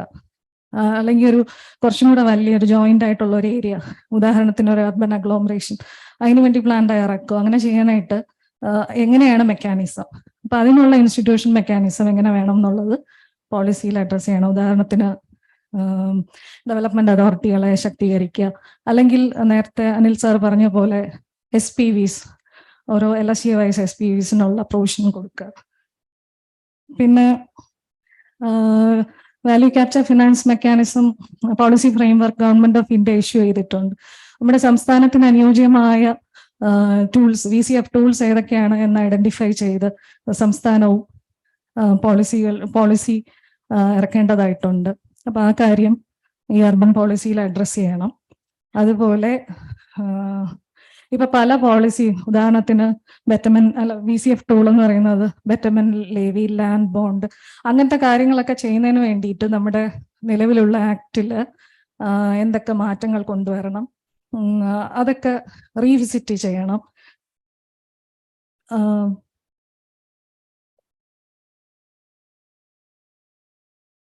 പിന്നെ ഒരു പദ്ധതി നടപ്പിലാക്കുന്നതിന് ഏറ്റവും ഇമ്പോർട്ടൻ്റ് എന്ന് പറയുന്നത് ഒരു കമ്മ്യൂണിക്കേഷൻ സ്ട്രാറ്റജി ഭയങ്കര ഇമ്പോർട്ടൻ്റ് ആണ്. അത് പുതിയൊരു പദ്ധതി ഇപ്പം അർബനൈസേഷൻ എന്ന് പറഞ്ഞാൽ നമ്മൾക്ക് അറിയാമായിരിക്കും, നമ്മൾ അതുമായിട്ട് ബന്ധപ്പെട്ട ആൾക്കാരായതുകൊണ്ട് നമുക്ക് ഈ നഗരവൽക്കരണം എന്താണെന്നും അതിന്റെ ഇമ്പോർട്ടൻസ് അറിയാം. പക്ഷെ ബാക്കിയുള്ളവർക്കും കൂടെ ഇത് അറിഞ്ഞു കഴിഞ്ഞാലേ ഈ സക്സസ്ഫുൾ ആയിട്ട് നമ്മുടെ പോളിസി ഇംപ്ലിമെന്റ് ചെയ്യാനായിട്ട് പറ്റുള്ളൂ. അപ്പം ഇപ്പൊ ഒരു പുതിയ പ്രോജക്റ്റ് തന്നെയാണെങ്കിലും അത് ഇംപ്ലിമെന്റ് ചെയ്യാൻ വേണ്ടിയിട്ട് ഒരു കമ്മ്യൂണിക്കേഷൻ സ്ട്രാറ്റജി എങ്ങനെയാണെന്നുള്ള കാര്യം ഈ പോളിസിക്കകത്ത് അഡ്രസ് ചെയ്യണം. അതിന് പിന്നെ അതുപോലെ ഈ ഗവൺമെന്റിന്റെ പുതിയ പ്രോജക്ട്സ്, ഉദാഹരണത്തിന് ഇപ്പം ലോക്കൽ ഏരിയ പ്ലാൻ ആണെങ്കിൽ അതിൻ്റെ അകത്ത് ഫോം ബേസ് കോഡ്സ് എന്നൊക്കെ പറഞ്ഞു വരുന്നുണ്ട്. അപ്പൊ ഇതൊക്കെ നൂതനമായ കാര്യങ്ങളാണ്. അപ്പം ഈ എഡ്യൂക്കേഷൻ ഇൻസ്റ്റിറ്റ്യൂഷൻസ്, പ്ലാനിങ് ഇൻസ്റ്റിറ്റ്യൂഷൻസ് ഉണ്ട്. അപ്പൊ അവരും ഈ റീസെന്റ് ആയിട്ടുള്ള സിലബസ് അവരെ അപ്ഡേറ്റ് ചെയ്ത്, അല്ലെങ്കിൽ അതായത് ഗവൺമെന്റ് ഓഫ് ഇന്ത്യ ലെവലിൽ ടൈപ്പായി trainings, hands on trainings department level, LSE level, അല്ലെങ്കിൽ എഡ്യൂക്കേഷൻ ഇൻസ്റ്റിറ്റ്യൂഷൻ ലെവല് ഏർപ്പാട് ചെയ്യണം. പിന്നെ അതുപോലെ കണ്ടിന്യൂസ് ട്രെയിനിങ്, ഇതുമായിട്ട് ബന്ധപ്പെട്ട എല്ലാ വിഷയങ്ങളും സംബന്ധിച്ച് കണ്ടിന്യൂസ് ട്രെയിനിങ് ഏർപ്പാട് ചെയ്യണം. അതിന്റെ കാര്യവും ഈ അർബൻ പോളിസിയിൽ അഡ്രസ് ചെയ്യണം. Thank you. Thank you Asha. So എനിക്ക് തോന്നുന്നു ഇനി ആർക്കെങ്കിലും രാജേഷ് ഉണ്ട്, പറഞ്ഞോളൂ. എനിക്ക് തിരക്കില്ല, പക്ഷെ മറ്റുള്ള ആൾക്കാർക്ക് തിരക്കുണ്ടാവുന്നതുകൊണ്ട് ഞാൻ സമ്മറൈസ് ചെയ്യും. പെട്ടെന്ന് നിർത്തിക്കോളാം. ഞാൻ രാജേഷ്, LSGD പ്ലാനിങ്ങിൽ തിരുവനന്തപുരത്ത് ടൗൺ പ്ലാനറായിട്ട് വർക്ക് ചെയ്യുന്നു. കിലയുടെ നേതൃത്വത്തിൽ തുടങ്ങിയിട്ടുള്ള ഈ കേരള അർബൻ ഡയലോഗിന് എല്ലാ ഭാവങ്ങളും നേരുന്നു. അതോടൊപ്പം പ്രാക്ടീസ് ചെയ്യുന്ന ഒരു പ്ലാനർ എന്നുള്ള രീതിയിൽ ഒന്ന് രണ്ട് കാര്യങ്ങളും കൂടി ഒന്ന് പറയാൻ ആഗ്രഹിക്കുന്നു. തീർച്ചയായിട്ടും നമുക്കറിയാം, കേരളം തനതായ പല രീതികളിലും കേരളത്തിന്റെ ഡെവലപ്മെന്റ് എടുത്താലും കേരളത്തിലെ അർബനൈസേഷൻ എടുത്താലും കേരളത്തിന് യുണീക്ക് ആയിട്ടുള്ള ചില പെക്യൂലിയർ ഇതുണ്ട്. നമ്മുടെ ഡെവലപ്മെന്റ് എടുത്തു കഴിഞ്ഞാൽ നമുക്കറിയാം, നമ്മുടെ ട്വിൻ എഞ്ചിൻസ് എഡ്യൂക്കേഷനും ഹെൽത്തും ആയിരുന്നു നമ്മുടെ ഡെവലപ്മെന്റിന്റെ അടിസ്ഥാന ശിലകൾ. അത് കഴിഞ്ഞ് നമ്മൾ ഇങ്ങോട്ട് എടുത്തു കഴിഞ്ഞാൽ അറിയാം, നമ്മുടെ എക്കണോമി എടുത്തു കഴിഞ്ഞാൽ നമ്മുടെ സർവീസ് സെക്ടർ ബേസ്ഡ് ആയിട്ടുള്ള എക്കണോമിയാണ്. നമുക്ക് അതിന് വേണ്ട ബാക്ക് ബോൺ ആയിട്ട് പ്രൈമറി സെക്ടറോ സെക്കൻഡറി സെക്ടറോ ഒന്നും നമ്മുടെ കേരളത്തിൽ പറയത്തക്ക രീതിയിലുള്ള ബാക്കപ്പ് നമുക്ക് നൽകിയിട്ടില്ല. അർബനൈസേഷൻ എടുത്തു കഴിഞ്ഞാലും നമ്മുടെ അർബനൈസേഷൻ നേരത്തെ എല്ലാവരും പറഞ്ഞ മാതിരി കോൺസെൻട്രേഷൻ ചെയ്തുകൊണ്ടുള്ള അർബനൈസേഷൻ അല്ല, അർബൻ സ്പ്രെഡ് ആണ് നമുക്ക് സംഭവിച്ചുകൊണ്ടിരിക്കുന്നത്. അർബൻ സ്പ്രെഡ് ആണ്, സ്പ്രെഡിലൂടെയാണ് നടക്കുന്നത്. അപ്പൊ അങ്ങനെയുള്ള ഒരു പെക്യൂലിയർ സിറ്റുവേഷനിൽ നമ്മൾ പ്ലാനിങ്ങിൽ അഡ്രസ് ചെയ്യേണ്ട ചില ക്രിട്ടിക്കൽ ആയിട്ടുള്ള ഒരു ഇഷ്യൂസ് എന്ന് പറയുന്നത്, നമ്മുടെ ഈ എത്ര നാൾ നമ്മുടെ എക്കണോമി എങ്ങനെ ബാക്ക് ബോൺ ഇല്ലാതെ സർവീസ് സെക്ടർ എക്കണോമി മാത്രമായിട്ട് നിന്നു. ഇതിന് ശേഷം നമുക്കൊരു ഹിൻഡർലാൻഡ് ഇല്ലാതെ ഒരു അർബനൈസേഷൻ പറ്റുമോ? വിത്തൗട്ട് ഹിൻഡർലാൻഡ് എല്ലാ അർബനൈസേഷനും അർബനായി മാറുന്ന ഒരു സിനാരിയോയിലേക്ക് നമ്മൾ ചിന്തിക്കുന്നത് ശരിയാണോ? അവിടെ നമുക്ക് എന്താണ് ഒരു സ്ട്രാറ്റജി എടുക്കേണ്ടത്, എന്താണ് പോളിസി ഡിസിഷൻ, ആ കാര്യത്തിൽ ഒരു ക്ലാരിറ്റി ഉണ്ടാവണം എന്നുള്ളൊരു ആഗ്രഹിക്കുന്നു. പിന്നെ രണ്ടാമത്തെ കാര്യം, ഈ രീതിയിലുള്ള അർബൻ സ്പ്രെഡ് നമുക്ക് എത്ര നാള് മുമ്പോട്ട് പോകാൻ പറ്റും? നമ്മളെ റൂറൽ ക്യാരക്ടറിനെ അല്ലെങ്കിൽ ഹിൻഡർലാൻഡിന്റെ ക്യാരക്ടറിനെ ഇത് എത്രമാത്രം ബാധിക്കും, പ്രത്യേകിച്ച് നമ്മുടെ എൻവയോൺമെന്റ് സെൻസിറ്റീവ് ആയിട്ടുള്ള ഒരു ഏരിയ എന്നുള്ള രീതിയിൽ. പിന്നെ മൂന്നാമതായിട്ട് എനിക്ക് പറയാനുള്ളത്, അത് ആശ ഓൾറെഡി പറഞ്ഞു, നമുക്കൊരു ഡൈനാമിക് ആയിട്ടുള്ള അർബൻ ഡാറ്റാബേസ് വളരെ അനിവാര്യമാണ് ഇനിയുള്ള കാലത്ത് പ്ലാനിങ്ങുമായിട്ട് മുമ്പോട്ട് പോകണമെങ്കിൽ. ഉദാഹരണത്തിന് തിരുവനന്തപുരം കോർപ്പറേഷനിൽ എന്തൊക്കെ പ്രോജക്റ്റുകൾ ഇപ്പൊ നടന്നുകൊണ്ടിരിക്കുന്നു, ഇനി ഭാവിയിൽ ആൾറെഡി കമ്മിറ്റഡ് ആയിട്ടുണ്ടെന്ന് ചോദിച്ചു കഴിഞ്ഞാൽ ഒരു സിംഗിൾ എൻറ്റിറ്റിക്ക് ഡാറ്റാ ബേസ് പ്രൊവൈഡ് ചെയ്യാൻ സാധിക്കാത്ത ഒരു സാഹചര്യമാണ് ഇപ്പോഴും നിലനിൽക്കുന്നത്. അപ്പോൾ ഒരു ഡൈനാമിക് ആയിട്ടുള്ള ഡാറ്റാബേസ് വേണമെന്നുള്ളതാണ് മൂന്നാമതായിട്ട് പറയാനുള്ളത്. പിന്നെ ബഹുമാനപ്പെട്ട കൊട്ടാരക്കര ജനപ്രതിനിധി പറഞ്ഞ പോലെ തന്നെ നമ്മൾ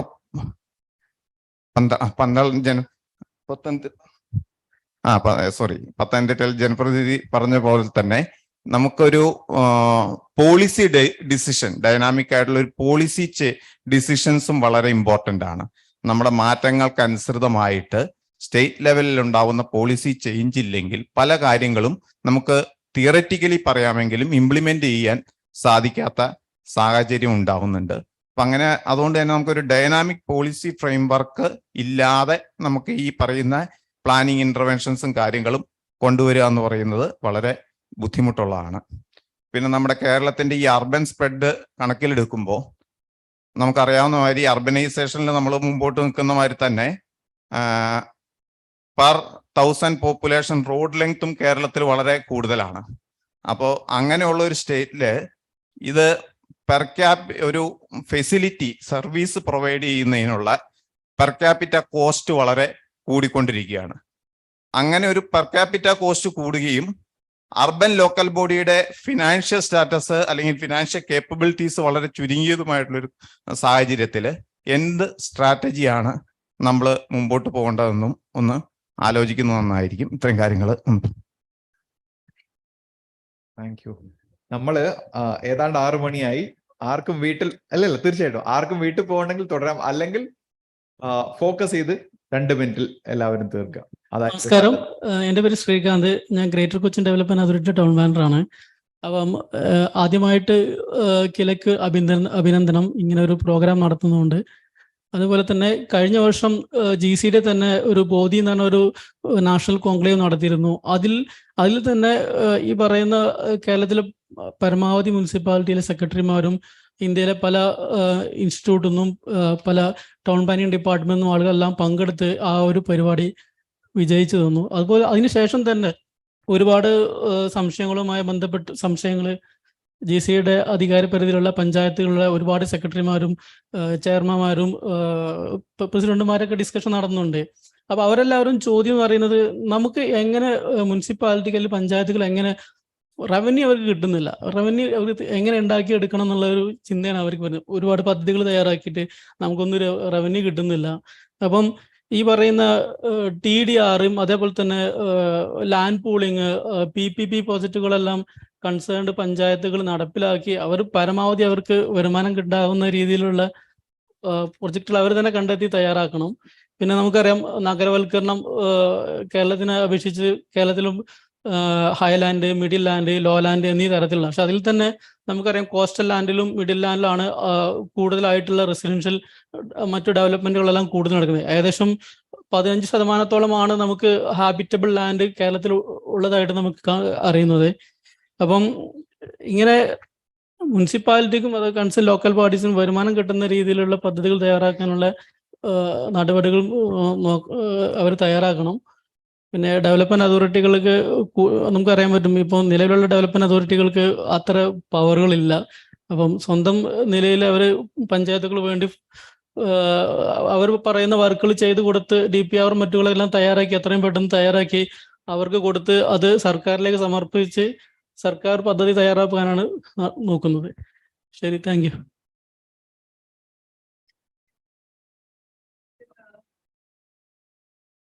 Mike, Deepak, Mike. Why don't you come forward? ഞാൻ നഗരവൽക്കരണത്തെയോ അത് പോളിസിയെ പറ്റി പറയുന്നതിലും കൂടുതൽ എൻ്റെ 2 എക്സ്പീരിയൻസ് ഷെയർ ചെയ്യാനാണ് താല്പര്യപ്പെടുന്നത്. 10 വർഷം മുമ്പ് കേരളത്തിന് പുറത്ത് ജോലി ചെയ്തിട്ട് ഇവിടെ വന്ന് ആദ്യത്തെ മീറ്റിംഗിൽ ഒരു സെക്രട്ടറിയുടെ അടുത്ത് ഞാൻ ULB എന്ന് പറഞ്ഞപ്പോൾ അദ്ദേഹം പറഞ്ഞു, കേരളത്തിൽ ULB എന്നുള്ളൊരു വാക്ക് ഉപയോഗിക്കരുത്, കേരളത്തിൽ വർക്ക് ചെയ്യണം എന്നുണ്ടെങ്കിൽ local self governments. What you have is local self-government, don't use the word ULB. അതിനുശേഷം എനിക്ക് തോന്നുന്നു ഞാൻ സ്മാർട്ട് സിറ്റി അമൃതത്തിൽ വർക്ക് ചെയ്യുന്ന സമയം വരെ കോൺഷ്യസ്ലി LSG എന്നാണ് ഉപയോഗിക്കുന്നത്. ഇപ്പം ഞാനൊരു ഡോക്ടറൽ സ്റ്റുഡൻ്റ് ആണ്, ഇപ്പോഴും ഞാൻ അർബൻ ലോക്കൽ ഗവൺമെന്റ്സ് എന്നേ ഉപയോഗിക്കാറുള്ളൂ. ആ ഒരു ലെവലിൽ നിന്ന് 10 വർഷത്തിന് ശേഷം ഞാൻ ഇവിടെ തിരിച്ചു വരുമ്പോൾ നഗരവൽക്കരണത്തെ പറ്റിയും അതിന്റെ ചലഞ്ചസിനെ പറ്റിയും സംസാരിക്കുമ്പോൾ ഞാൻ ഭയങ്കര എക്സൈറ്റഡ് ആണ്. ഞാൻ really happy and I would like to appreciate Dr. Ajit and the KILA team for this change. Last 10 years, only concern 2011 census വന്ന ശേഷം നമ്മൾ 10-11 വർഷം എടുത്തു ഇങ്ങനൊരു പ്ലാറ്റ്ഫോമിൽ ഒരു ഡിസ്കഷനിലേക്ക് വരാൻ. അതായത് നമ്മൾ മാറ്റത്തെ പെട്ടെന്ന് ഉൾക്കൊള്ളാൻ സാധിക്കുന്നില്ല എന്നാണ് അത് കാണിച്ചു തരുന്നത്. അതേസമയം നമ്മളുടെ അർബനൈസേഷന്റെ പേസ് എന്ന് പറയുന്നത് വളരെ ഹൈ ഗ്രോത്ത് റേറ്റ് ആണ്. എനിക്ക് തോന്നുന്നു പ്രശാന്ത് സർ സംസാരിച്ചതുപോലെ നാച്ചുറൽ ഗ്രോത്ത് അല്ലെങ്കിൽ പോപ്പുലേഷൻ ഗ്രോത്ത് ഒരു സ്റ്റാഗ്നന്റ് ആണ്, പക്ഷെ urbanization rate of growth is very high. ആ ഒരു ചേഞ്ചിൽ നമ്മളുടെ അപ്രോച്ച് മാറ്റാൻ പറ്റുമെന്ന് ചോദിച്ചു കഴിഞ്ഞാൽ സാധ്യമല്ല. കാരണം നമ്മൾ 5-year പ്ലാൻസിനെ ഡിപ്പെൻഡ് ചെയ്യുന്നതാണ്. കഴിഞ്ഞ 25 വർഷമായിട്ട് നമ്മൾ തുടർന്നു പോകുന്ന ലോക്കൽ ആനുവൽ പ്ലാനിംഗ് ബേസിസ് ആയിട്ടുള്ള തദ്ദേശ സ്വയംഭരണ സ്ഥാപനങ്ങളുടെ പ്ലാനിംഗ് സംവിധാനത്തെ പെട്ടെന്ന് ഉടച്ചുവാക്കാൻ പറ്റില്ല. പക്ഷെ ഇങ്ങനത്തെ ഒരു ഡയലോഗ് അതിലേക്ക് നയിക്കുമെന്നുള്ളതിൽ യാതൊരു സംശയവുമില്ല. പിന്നെ അതേപോലെ രണ്ടാമത്തെ എക്സ്പീരിയൻസ് പറയുന്നത് സണ്ണി സാർ ഉണ്ട്. സണ്ണി സാറിന്റെ കൂടെ എനിക്ക് കുറെ ഡിസ്കഷൻസ് വർക്ക് ചെയ്യാനും സാധിച്ചിട്ടുണ്ട്. JNNURMന്റെ സമയത്ത് നമ്മൾ ആസ്കിയാണ് സെലക്ട് ചെയ്തിരുന്നത് ട്രെയിനിങ്ങിന് വേണ്ടി. അത് ആര് പറഞ്ഞു? ഗവൺമെന്റ് ഓഫ് ഇന്ത്യ പറഞ്ഞു. അമൃത്തിൽ ആരെ സെലക്ട് ചെയ്തു? IHS ബാംഗ്ലൂരിൽ. അതും ഗവൺമെന്റ് ഓഫ് ഇന്ത്യ തന്ന പാനലിൽ നിന്നാണ്. പക്ഷെ അതിനുശേഷം ഇന്ന് നമ്മൾ ചൂസ് ചെയ്യുന്നു ആരെ നമ്മൾ പാർട്ട്ണർ ആക്കുന്നു എന്നുള്ളത്. ആ ചേഞ്ചും വളരെ ഒരു എൻകറേജിങ് ആൻഡ് എന്തൂസിയാസ്റ്റിക് ആയിട്ടുള്ള ഒരു ചേഞ്ച് ആണ്. ആ മാറ്റം വളരെ നല്ലതാണ്, അതിനെ അപ്രീഷിയേറ്റ് ചെയ്യുന്നു. പിന്നെ ഒരു കാര്യം കൂടെ, ഡേറ്റയുടെ കാര്യം പറഞ്ഞതുകൊണ്ടാണ്. സ്റ്റേറ്റ് എക്കണോമിക് റിപ്പോർട്ട് നമ്മൾ പരിശോധിക്കുമ്പോൾ അതിനകത്ത് 18ാമത്തെ ചാപ്റ്ററാണ് urbanization, നഗരവികസനം. സോറി, എനിക്കറിയില്ല എത്ര പേര് ആ റിപ്പോർട്ട് കണ്ടിട്ടുണ്ടെന്ന്. അതിനകത്ത് സമ്മറൈസ് ചെയ്തിരിക്കുന്നത് അമൃതിൽ എത്ര ഫണ്ട് വന്നു, PMAY എത്ര ഫണ്ട് വന്നു, ഓരോ നഗരസഭകളും എത്ര സ്പെൻഡ് ചെയ്തു, എക്സ്പെൻഡിച്ചർ എത്ര. അതിലുപരിയായിട്ട് നമ്മൾ ഇന്ന് ഡിസ്കസ് ചെയ്ത പോലെ നമ്മളുടെ ഓരോ നഗരങ്ങളുടെ എല്ലാ സാമൂഹിക, സാമ്പത്തിക, പിന്നെ പ്രകൃതി റിലേറ്റഡ് ആയിട്ടുള്ള കോംപ്രിഹെൻസീവ് ആയിട്ടുള്ള ഇൻഫർമേഷൻ അതിലേക്ക് എത്തിപ്പെടുന്നു.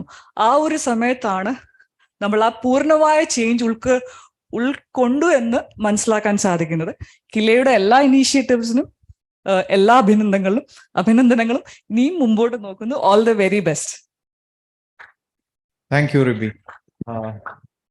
ഞാനൊന്ന് വൈൻഡപ്പ് ചെയ്തോട്ടെ, അല്ലെങ്കിൽ നിങ്ങൾ എല്ലാവരും കൂടെ എന്റെ ശത്രുപക്ഷത്തേക്ക് തിരിയും. കാരണം വീട്ടിൽ പോകാനുള്ളതാണ് എല്ലാവർക്കും. ഓക്കെ, രണ്ട് ഉത്തരവാദിത്തങ്ങളാണ് എൻ്റെ പേരിലുള്ളത്. ഒന്ന് സമ്മറൈസ് ചെയ്യുക. കുറെ കാര്യങ്ങൾ പറഞ്ഞു, ഞാൻ ഒരുപാട് ദീർഘമായി സമ്മറൈസ് ചെയ്യുന്നില്ല, പക്ഷെ ചില കാര്യങ്ങൾ ഒന്ന് പ്രതികരിക്കണം എന്ന് ആഗ്രഹിക്കുന്നു, അതൊന്ന് ഞാൻ പറയാം. രണ്ടാമത് ഒരു നന്ദി പ്രകടനം. ഇത് രണ്ടുമാണ് എന്നിൽ നിക്ഷിപ്തമായ കടമകൾ. അപ്പൊ ആദ്യത്തേതായിട്ട് നമ്മൾ അഡീഷണൽ ചീഫ് സെക്രട്ടറി ശാരദാ മാഡത്തിന്റെ വെൽക്കം വന്ന ചില കാര്യങ്ങൾ എന്ന് പറഞ്ഞു മാഡം എംഫസൈസ് ചെയ്ത ഒരു പോയിന്റ് ഉണ്ടായിരുന്നു. അത് കേരളം റെപ്രസെന്റ് ചെയ്യുന്നത് ഒരു ഇക്വിറ്റി ആൻഡ് ഇൻക്ലൂഷൻ ഉള്ള ഒരു സൊസൈറ്റീനെയാണ്. കേരളത്തിന്റെ സംവിധാനങ്ങൾ അതിനെ ഫോർട്ടിഫൈ ചെയ്യുകയും അതിനെ നിലനിർത്തുകയും ചെയ്തിട്ടുണ്ട്.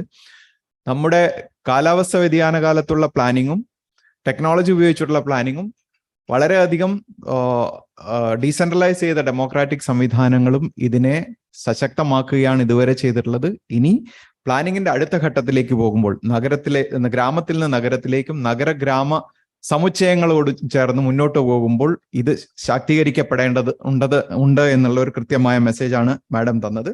അതിന്റെ ചില പുതിയ മാതൃകകളായ metropolitan governance, similar to what she said about the Metropolitan Planning Committee for Kochi, there are new models of governance which are emerging under various stages of discussion. So she emphasized the need for equity and inclusion as we progress towards a new Kerala urban policy. The Honorable Minister mentioned that as we have to balance various priorities, social and spatial priorities, we will have to formulate our own planning strategies. We will not really be able to take something from somewhere else, considering the uniqueness of Kerala and Kerala's society and democratic institution, vibrant local democracy. We will have to consciously integrate technology using all forms of hyperlocal data which is available around us.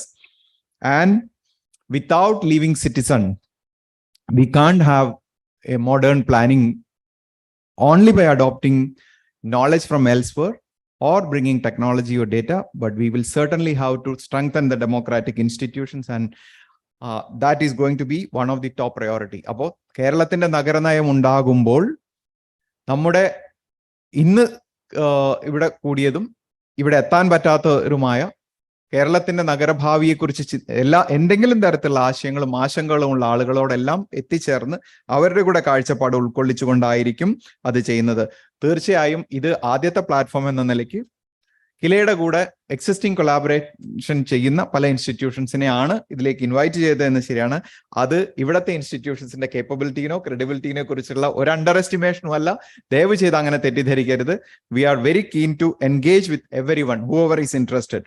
ഇതില് മറ്റ് യാതൊരു തരത്തിലുള്ള പ്രയോറിറ്റീസും നിലനിൽക്കില്ല. സ്റ്റേറ്റിന്റെ priority ഒന്ന് മാത്രമാണ് നമ്മളെല്ലാം drive ചെയ്യുന്നത്. കിലയുടെ ഡയറക്ടർ കില ചെയ്യുന്ന ഒരുപാട് കാര്യങ്ങളെക്കുറിച്ചും കിലയുടെ അർബൻ സെക്ടറിലും ലോക്കൽ ഗവൺമെന്റ് സെക്ടറിലും ചെയ്യുന്ന ഒരുപാട് കാര്യങ്ങളെക്കുറിച്ച് പറഞ്ഞു. അവിടെ നിന്ന് 2-3 പോയിന്റ് ഞാൻ പലതിന്റെ മറുപടി കൂടിയായിട്ട് പറയുകയാണ്.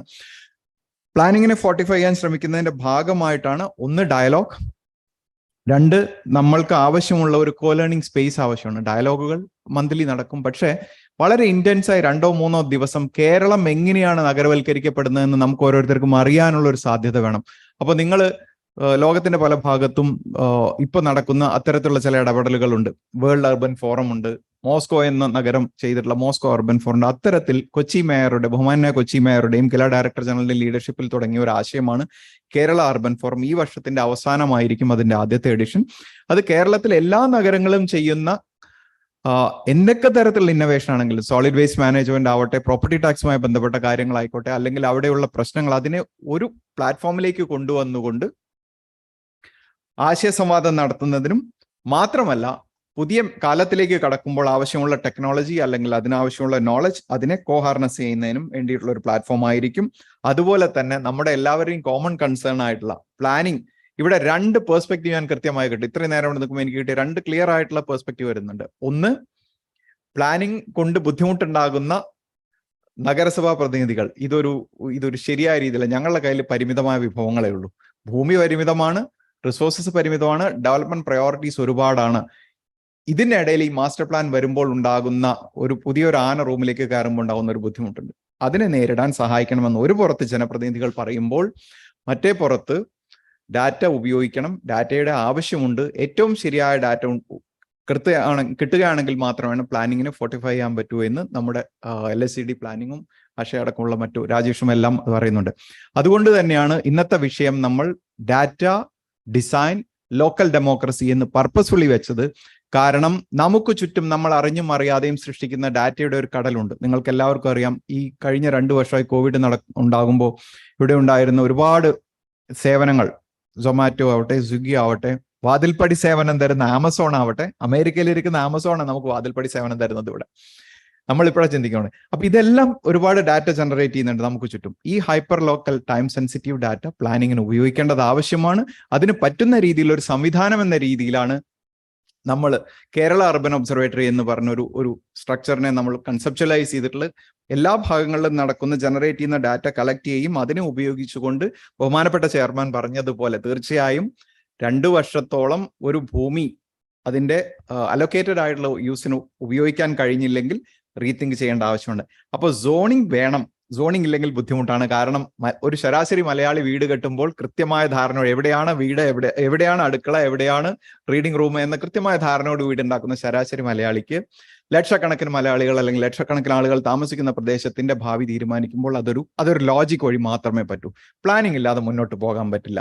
അതൊരു നഗരാസൂത്രണത്തിൽ ട്രെയിനിങ് ഉള്ള വ്യക്തി എന്ന നിലയ്ക്കും ഇതിനെക്കുറിച്ച് കൃത്യമായ ധാരണയുള്ള നിലയ്ക്കും ഞാൻ ഉറപ്പിച്ചു പറയാണ്, പ്ലാനിംഗ് ഇല്ലാതെ കേരളം മുന്നോട്ട് പോകാൻ പറ്റും. പിന്നെ അങ്ങനെ ചെയ്യുമ്പോൾ നമുക്ക് ഉണ്ടാകേണ്ടതെന്ന് വെച്ചാൽ പ്ലാനിങ് ഒരു ബാധ്യത അല്ലെങ്കിൽ ഒരു വികസന തടസ്സമാകാൻ പാടില്ല. അതാണ് അങ്ങേമാതിരിയുള്ള ആളുകൾ ഞങ്ങളോട് നിരന്തരം പറയുന്നത്. അപ്പോൾ നമുക്ക് ചെയ്യേണ്ടതെന്ന് വെച്ചാൽ പ്ലാനിങ്ങിനെ ഡൈനാമിക് ആക്കണം. അപ്പൊ ഇത്തരത്തിലുള്ള ഡാറ്റ ജനറേറ്റ് ചെയ്യും. അത് ഉപയോഗിച്ചിട്ട് 1.5 വർഷം 2 വർഷം കഴിഞ്ഞ് നമ്മൾ വീണ്ടും റിവ്യൂ ചെയ്യുന്നു. ഈ സോണിംഗ് അനുകൂലമാണോ, ഇത് അനുയോജ്യമാണോ, ഇത് മാറ്റേണ്ടതുണ്ടോ, അതിന് പറ്റുന്ന നടപടികൾ വേണമെന്ന് അഡീഷണൽ ചീഫ് സെക്രട്ടറി തന്നെ പല ഘട്ടങ്ങളിലും നമ്മുടെ risk inform master plan discussion എല്ലാം ഉള്ളപ്പോൾ പറഞ്ഞിട്ടുണ്ട്. അപ്പൊ അതുകൊണ്ടുകൂടിയാണ് ടെക്നോളജീനെ നമുക്ക് ഇവിടെ കൂടുതൽ നല്ല രീതിയിൽ ഉപയോഗിക്കേണ്ടി വരിക. ബഹുമാനപ്പെട്ട കൊച്ചിയുടെ മേയർ പറഞ്ഞു, കൊച്ചി എന്ന ഗ്ലോബൽ സ്പേസിൽ ഒരുപാട് ഇടപെടലുകൾ നടത്തുന്നുണ്ട്. അത് മുന്നോട്ട് കൊണ്ടുപോകുന്നതിന് അദ്ദേഹത്തിന്റെ ലീഡർഷിപ്പ് ഉണ്ട്. നമ്മൾ എല്ലാവരും സഹകരിക്കണം. പ്ലാനിംഗ് ബോർഡ് മെമ്പർ, കേരളത്തിന്റെ റൂറൽ അർബൻ ഡൈനാമിക്സ് വളരെ യുണീക്കാണ്. അതിനെ തീർച്ചയായും മനസ്സിലാക്കിക്കൊണ്ടായിരിക്കണം ഇവിടെ പ്ലാനുകൾ ഉണ്ടാക്കേണ്ടത് എന്ന് പറയുന്നുണ്ട്. അത്തരം ആശയങ്ങൾ സാധ്യത. അതുപോലെ തന്നെ മാസ്റ്റർ പ്ലാൻ ഉണ്ടാകുമ്പോൾ ഓരോ പ്രദേശത്തിന്റെയും തനതായ പ്രത്യേകതകൾ മനസ്സിലാക്കിക്കൊണ്ടുണ്ടാകണം എന്നാണ് 2-3 ചെയർപേഴ്സൺസ് പറയുന്നത് ഞാൻ കേട്ടത്. ഇത് നഗരാസൂത്രണ തന്ത്രത്തിലും പറയുന്ന ഒരു ആശയമാണ്. പ്ലേസ് ബേസ്ഡ് ലീഡർഷിപ്പ് എന്ന് പറയും, place based planning, place based innovation എന്നൊക്കെ പറയും. സ്ഥലീയമായ പ്രത്യേകതകൾ മനസ്സിലാക്കിക്കൊണ്ടായിരിക്കണം പ്ലാനിങ് നടക്കേണ്ടത്. അല്ലാതെ നമ്മൾ ടോക്കിയോയിൽ ചെയ്യുന്നതോ ന്യൂയോർക്കിൽ ചെയ്യുന്നതോ ഇവിടെ കൊണ്ടുവന്ന് ഇമ്പോസ് ചെയ്യാനല്ല ഈ ഡയലോഗുകൾ. നമ്മൾ എന്താണ് ചെയ്യുന്നത് എന്ന് ലോകത്തോട് പറയുന്നതിനും അവിടെ നടക്കുന്ന എന്തെങ്കിലും പ്രത്യേകതകൾ ഉണ്ടെങ്കിൽ അത് നമുക്ക് പഠിക്കുന്നതിനും വേണ്ടി മാത്രമാണ് ഈ ഡയലോഗുകൾ. നിങ്ങൾ കണ്ടതുപോലെ ഇത്രയും ഗ്ലോബൽ ഇൻസ്റ്റിറ്റ്യൂഷൻസിനെ നമ്മൾ ഒരുമിച്ച് കൊണ്ടുവന്നത് ഇത്തരം സാധ്യതകൾ എന്താണെന്ന് അറിയണം. മാത്രമല്ല കേരളത്തിന്റെ നാളെയിലേക്ക് പോകാനുള്ള ഏറ്റവും ശരിയായ സാധ്യതകളിലൊന്നാണ് പ്ലാൻഡ് ആയിട്ടുള്ള അർബനൈസേഷൻ. അപ്പോൾ ഇതിനോട് ചേർന്ന് നിൽക്കുന്നതാണ് റവന്യൂവുമായി ബന്ധപ്പെട്ട കാര്യങ്ങൾ. രാജേഷ് പറഞ്ഞു, ബഹുമാനപ്പെട്ട ചെയർപേഴ്സണും അത് തന്നെ പറഞ്ഞു. നമുക്ക് ലോക്കലി ടാക്സിങ് റൈറ്റ്സ് കിട്ടണം. അതുപോലെ തന്നെയുള്ള മറ്റ് റവന്യൂ മീൻസ് ഉണ്ടാക്കാൻ നോക്കണം എന്നുള്ളത്. ഇതെല്ലാം പോളിസി ഡിസ്കോഴ്സസിന്റെ ഭാഗമാകണം. നിങ്ങളുടെ എല്ലാം ഇത്തരത്തിലുള്ള ഡിസ്കോഴ്സസ് നമ്മൾ ക്യാപ്ചർ ചെയ്യുന്നുണ്ട്. പക്ഷെ ഇതിനെ ആവശ്യമായ രീതിയിൽ വീണ്ടും നമ്മൾ ഇതിന്റെ ഡോക്യുമെന്റേഷനിലേക്ക് കൊണ്ടുവരുന്നതാണ്. മുനിസിപ്പൽ ബോണ്ടും നിന്ന് മാറി കാലാവസ്ഥ കാലത്തുള്ള ക്ലൈമറ്റ് ബോണ്ട്, അതിപ്പോ വേൾഡ് ബാങ്ക് ലീഡ് ചെയ്യുന്ന റീബിൽഡ് കേരളയുടെ ഭാഗമായിട്ട് ഇത്തരം കാര്യങ്ങൾ സ്റ്റേറ്റിന്റെ ഫൈനാൻസ് ഡിപ്പാർട്ട്മെന്റ് ഏറ്റെടുത്തിട്ടുണ്ട്. കാലാവസ്ഥ വ്യതിയാനത്തിൽ നിന്ന് മറികടക്കുന്നതിന് ആവശ്യമുള്ള ക്ലൈമറ്റ് ബോണ്ടുകളും ക്ലൈമറ്റ് ഇൻഷുറൻസും അതെങ്ങനെ ഇഷ്യൂ ചെയ്യാം, അതിന്റെ ഗ്യാരണ്ടി പ്രോസസ്സിനെ കുറിച്ചെല്ലാം ഉള്ള ഡീറ്റെയിൽ ആയിട്ടുള്ള ചില ഡെലിബറേഷൻ അവർ നടത്തുന്നേ ഉള്ളൂ. അത് കൃത്യമായി അടുത്ത ദിവസങ്ങളിൽ പുറത്തു വരും എന്നാണ് മനസ്സിലാക്കുന്നത്. പിന്നെ നമുക്ക് ആശ പറഞ്ഞ ഒരു കാര്യമുണ്ട്, അത് വളരെ പ്രസക്തമാണ്. ടൗൺ പ്ലാനിംഗ് ഡിപ്പാർട്ട്മെന്റിലുള്ള ഒരു ഫീഡ്ബാക്ക് കൂടിയാണത്. കമ്മ്യൂണിക്കേഷൻ എന്ന ആശയം, എന്ത് പ്ലാൻ ഉണ്ടാക്കുകയാണെങ്കിലും അത് കമ്മ്യൂണിക്കേറ്റ് ചെയ്യപ്പെടണം. അത് ക്ലിയർ ആയി മോഡേൺ പ്രൊജക്ട് പ്ലാനിങ്ങിന്റെ ഭാഗമാണ് ഏർലി സ്റ്റേക്ക് ഹോൾഡർ എൻഗേജ്മെന്റ്. നമ്മളൊരു പ്ലാൻ ഉണ്ടാക്കി അത് മറ്റേ അടിച്ചേൽപ്പിക്കുക എന്നതല്ല. ആദ്യം തൊട്ട് തന്നെ സ്റ്റേക്ക് ഹോൾഡറെ എൻഗേജ് ചെയ്ത് അവരുടെ ഫീഡ്ബാക്ക് കളക്ട് ചെയ്ത് അവരുടെ ആസ്പിറേഷൻസ് മനസ്സിലാക്കിക്കൊണ്ടായിരിക്കണം പ്ലാൻ ഉണ്ടാക്കുന്നത്. അതിന്റെ അടുത്ത ഘട്ടം എന്ന നിലയ്ക്ക് പ്ലാൻ ഉണ്ടാക്കി കഴിഞ്ഞാൽ കമ്മ്യൂണിക്കേറ്റ് ചെയ്യണം.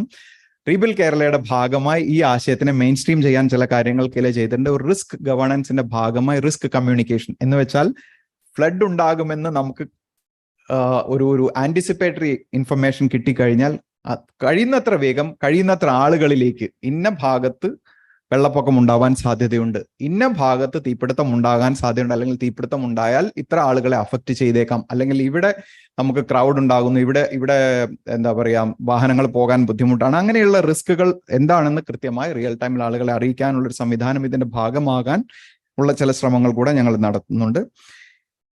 ഒരുപാട് ആശയങ്ങൾ വേറെയും വന്നു. ബാരിയർ ഫ്രീനെ കുറിച്ച് പ്രൊഫസർ പ്രിയാഞ്ജലി പറഞ്ഞു. അത്തരം മേഖലകളിലെ എക്സ്പെർട്ടൈസ് തീർച്ചയായും നമ്മൾ പ്രായാധിക്യത്തിലേക്ക് പോയിക്കൊണ്ടിരിക്കുന്ന ഒരു സംസ്ഥാനം, ഒരു സമൂഹമാണ്.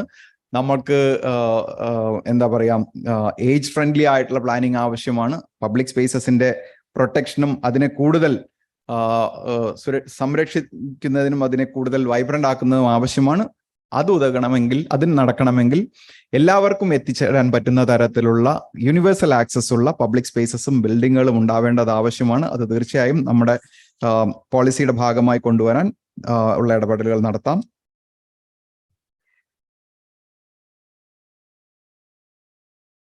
രാജേഷ് പറഞ്ഞ ഒരു കാര്യം എനിക്കൊന്ന് റെസ്പോണ്ട് ചെയ്യണമെന്നുണ്ട്. ഒരു ഹിൻഡർലാൻഡ് ഇല്ല നമ്മുടെ അർബനൈസേഷൻ എന്ന് പറഞ്ഞു. ഒന്ന് വിപുലീകരിച്ചാൽ ഹിൻഡർലാൻഡ് കാണാം.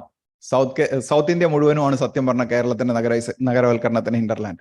കർണാടകവും തമിഴ്നാടും ഏതാണ്ട് ഇതേ വേഗത്തിൽ തന്നെ നഗരവൽക്കരിച്ചുകൊണ്ടിരിക്കുമ്പോൾ കൊച്ചി ബാംഗ്ലൂർ ഇൻഡസ്ട്രിയൽ കോറിഡോർ വന്നു കഴിയുമ്പോൾ കൃത്യമായും കാണാം എങ്ങനെയാണ് കേരളത്തിൽ നടക്കുന്ന നഗരവൽക്കരണം മറ്റു ഭാഗങ്ങളെ ബാധിക്കുന്നത്. അവിടുത്തെ ജനങ്ങളുടെ നഗരവൽക്കരണത്തിനുള്ള ആസ്പിറേഷൻ എങ്ങനെയാണ് കേരളത്തിന്റെ നഗരവൽക്കരണത്തിനെ പ്രൊപ്പൽ ചെയ്യുന്നത്. അപ്പൊ 47.7 നിന്ന് 92.8 എത്തുമ്പോൾ അത് ഇവിടെ മാത്രം നടക്കുന്ന പ്രക്രിയകളുടെ ഭാഗമല്ല, സൗത്ത് ഇന്ത്യയിൽ മൊത്തമായി നടക്കുന്ന ഒരു അർബൻ അപ്സർജിന്റെയും കൂടെ റിസൾട്ട് ആണ് എന്നതുകൊണ്ട് നമ്മുടെ ഹിൻഡർലാൻഡ് കേരളമായി മാത്രം നിൽക്കാൻ കഴിയില്ല.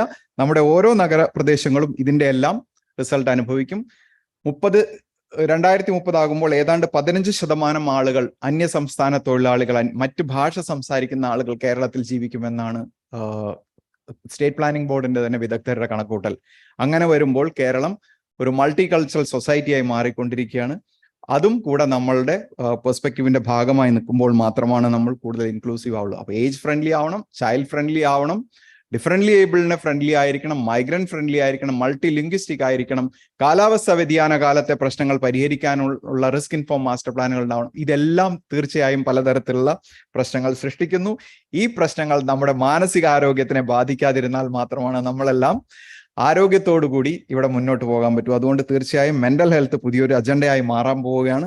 ഡ്രഗിലേക്കും അതുപോലെ തന്നെ പലതരത്തിലുള്ള ക്രിമിനൽ ബിഹേവിയറിലേക്കും പോയിക്കൊണ്ടിരിക്കുന്ന ഒരു വിഭാഗം സൊസൈറ്റിയിലുണ്ട്. അവരെ അതിന് തിരിച്ചു പിടിക്കാൻ കഴിഞ്ഞിട്ടില്ലെങ്കിൽ നമ്മുടെ ചെറുപ്പക്കാർ പ്രതീക്ഷയില്ലാതെ പോകും. അതുകൊണ്ട് അതും ഇതിന്റെ ഭാഗമായി youth empowerment, youth engagement and empowerment should also be part of our process.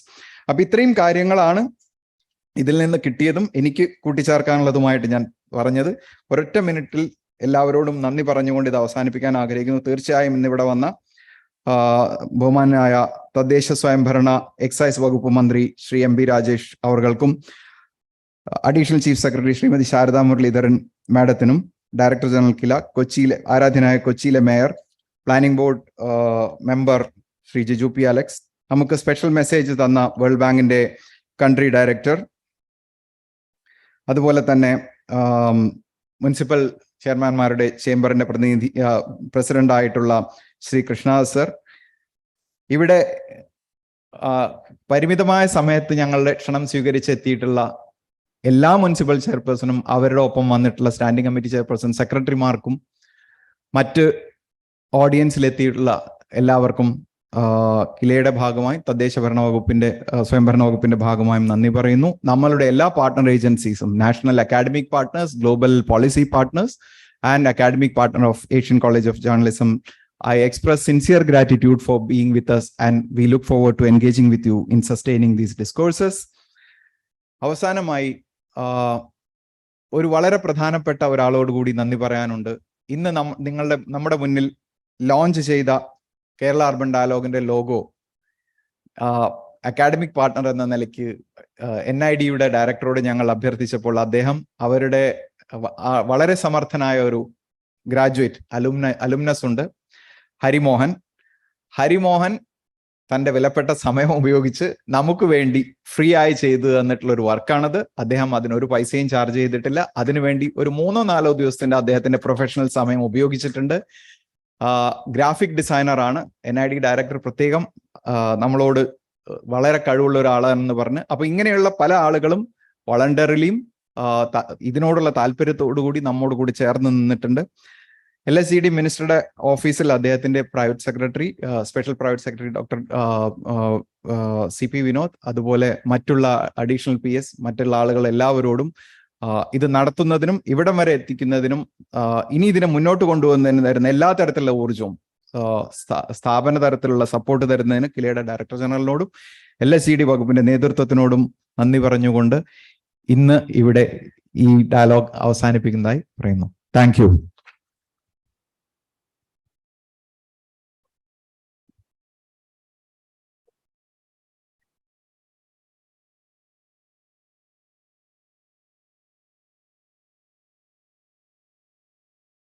Firoz, we have just concluded. Thank you all of you.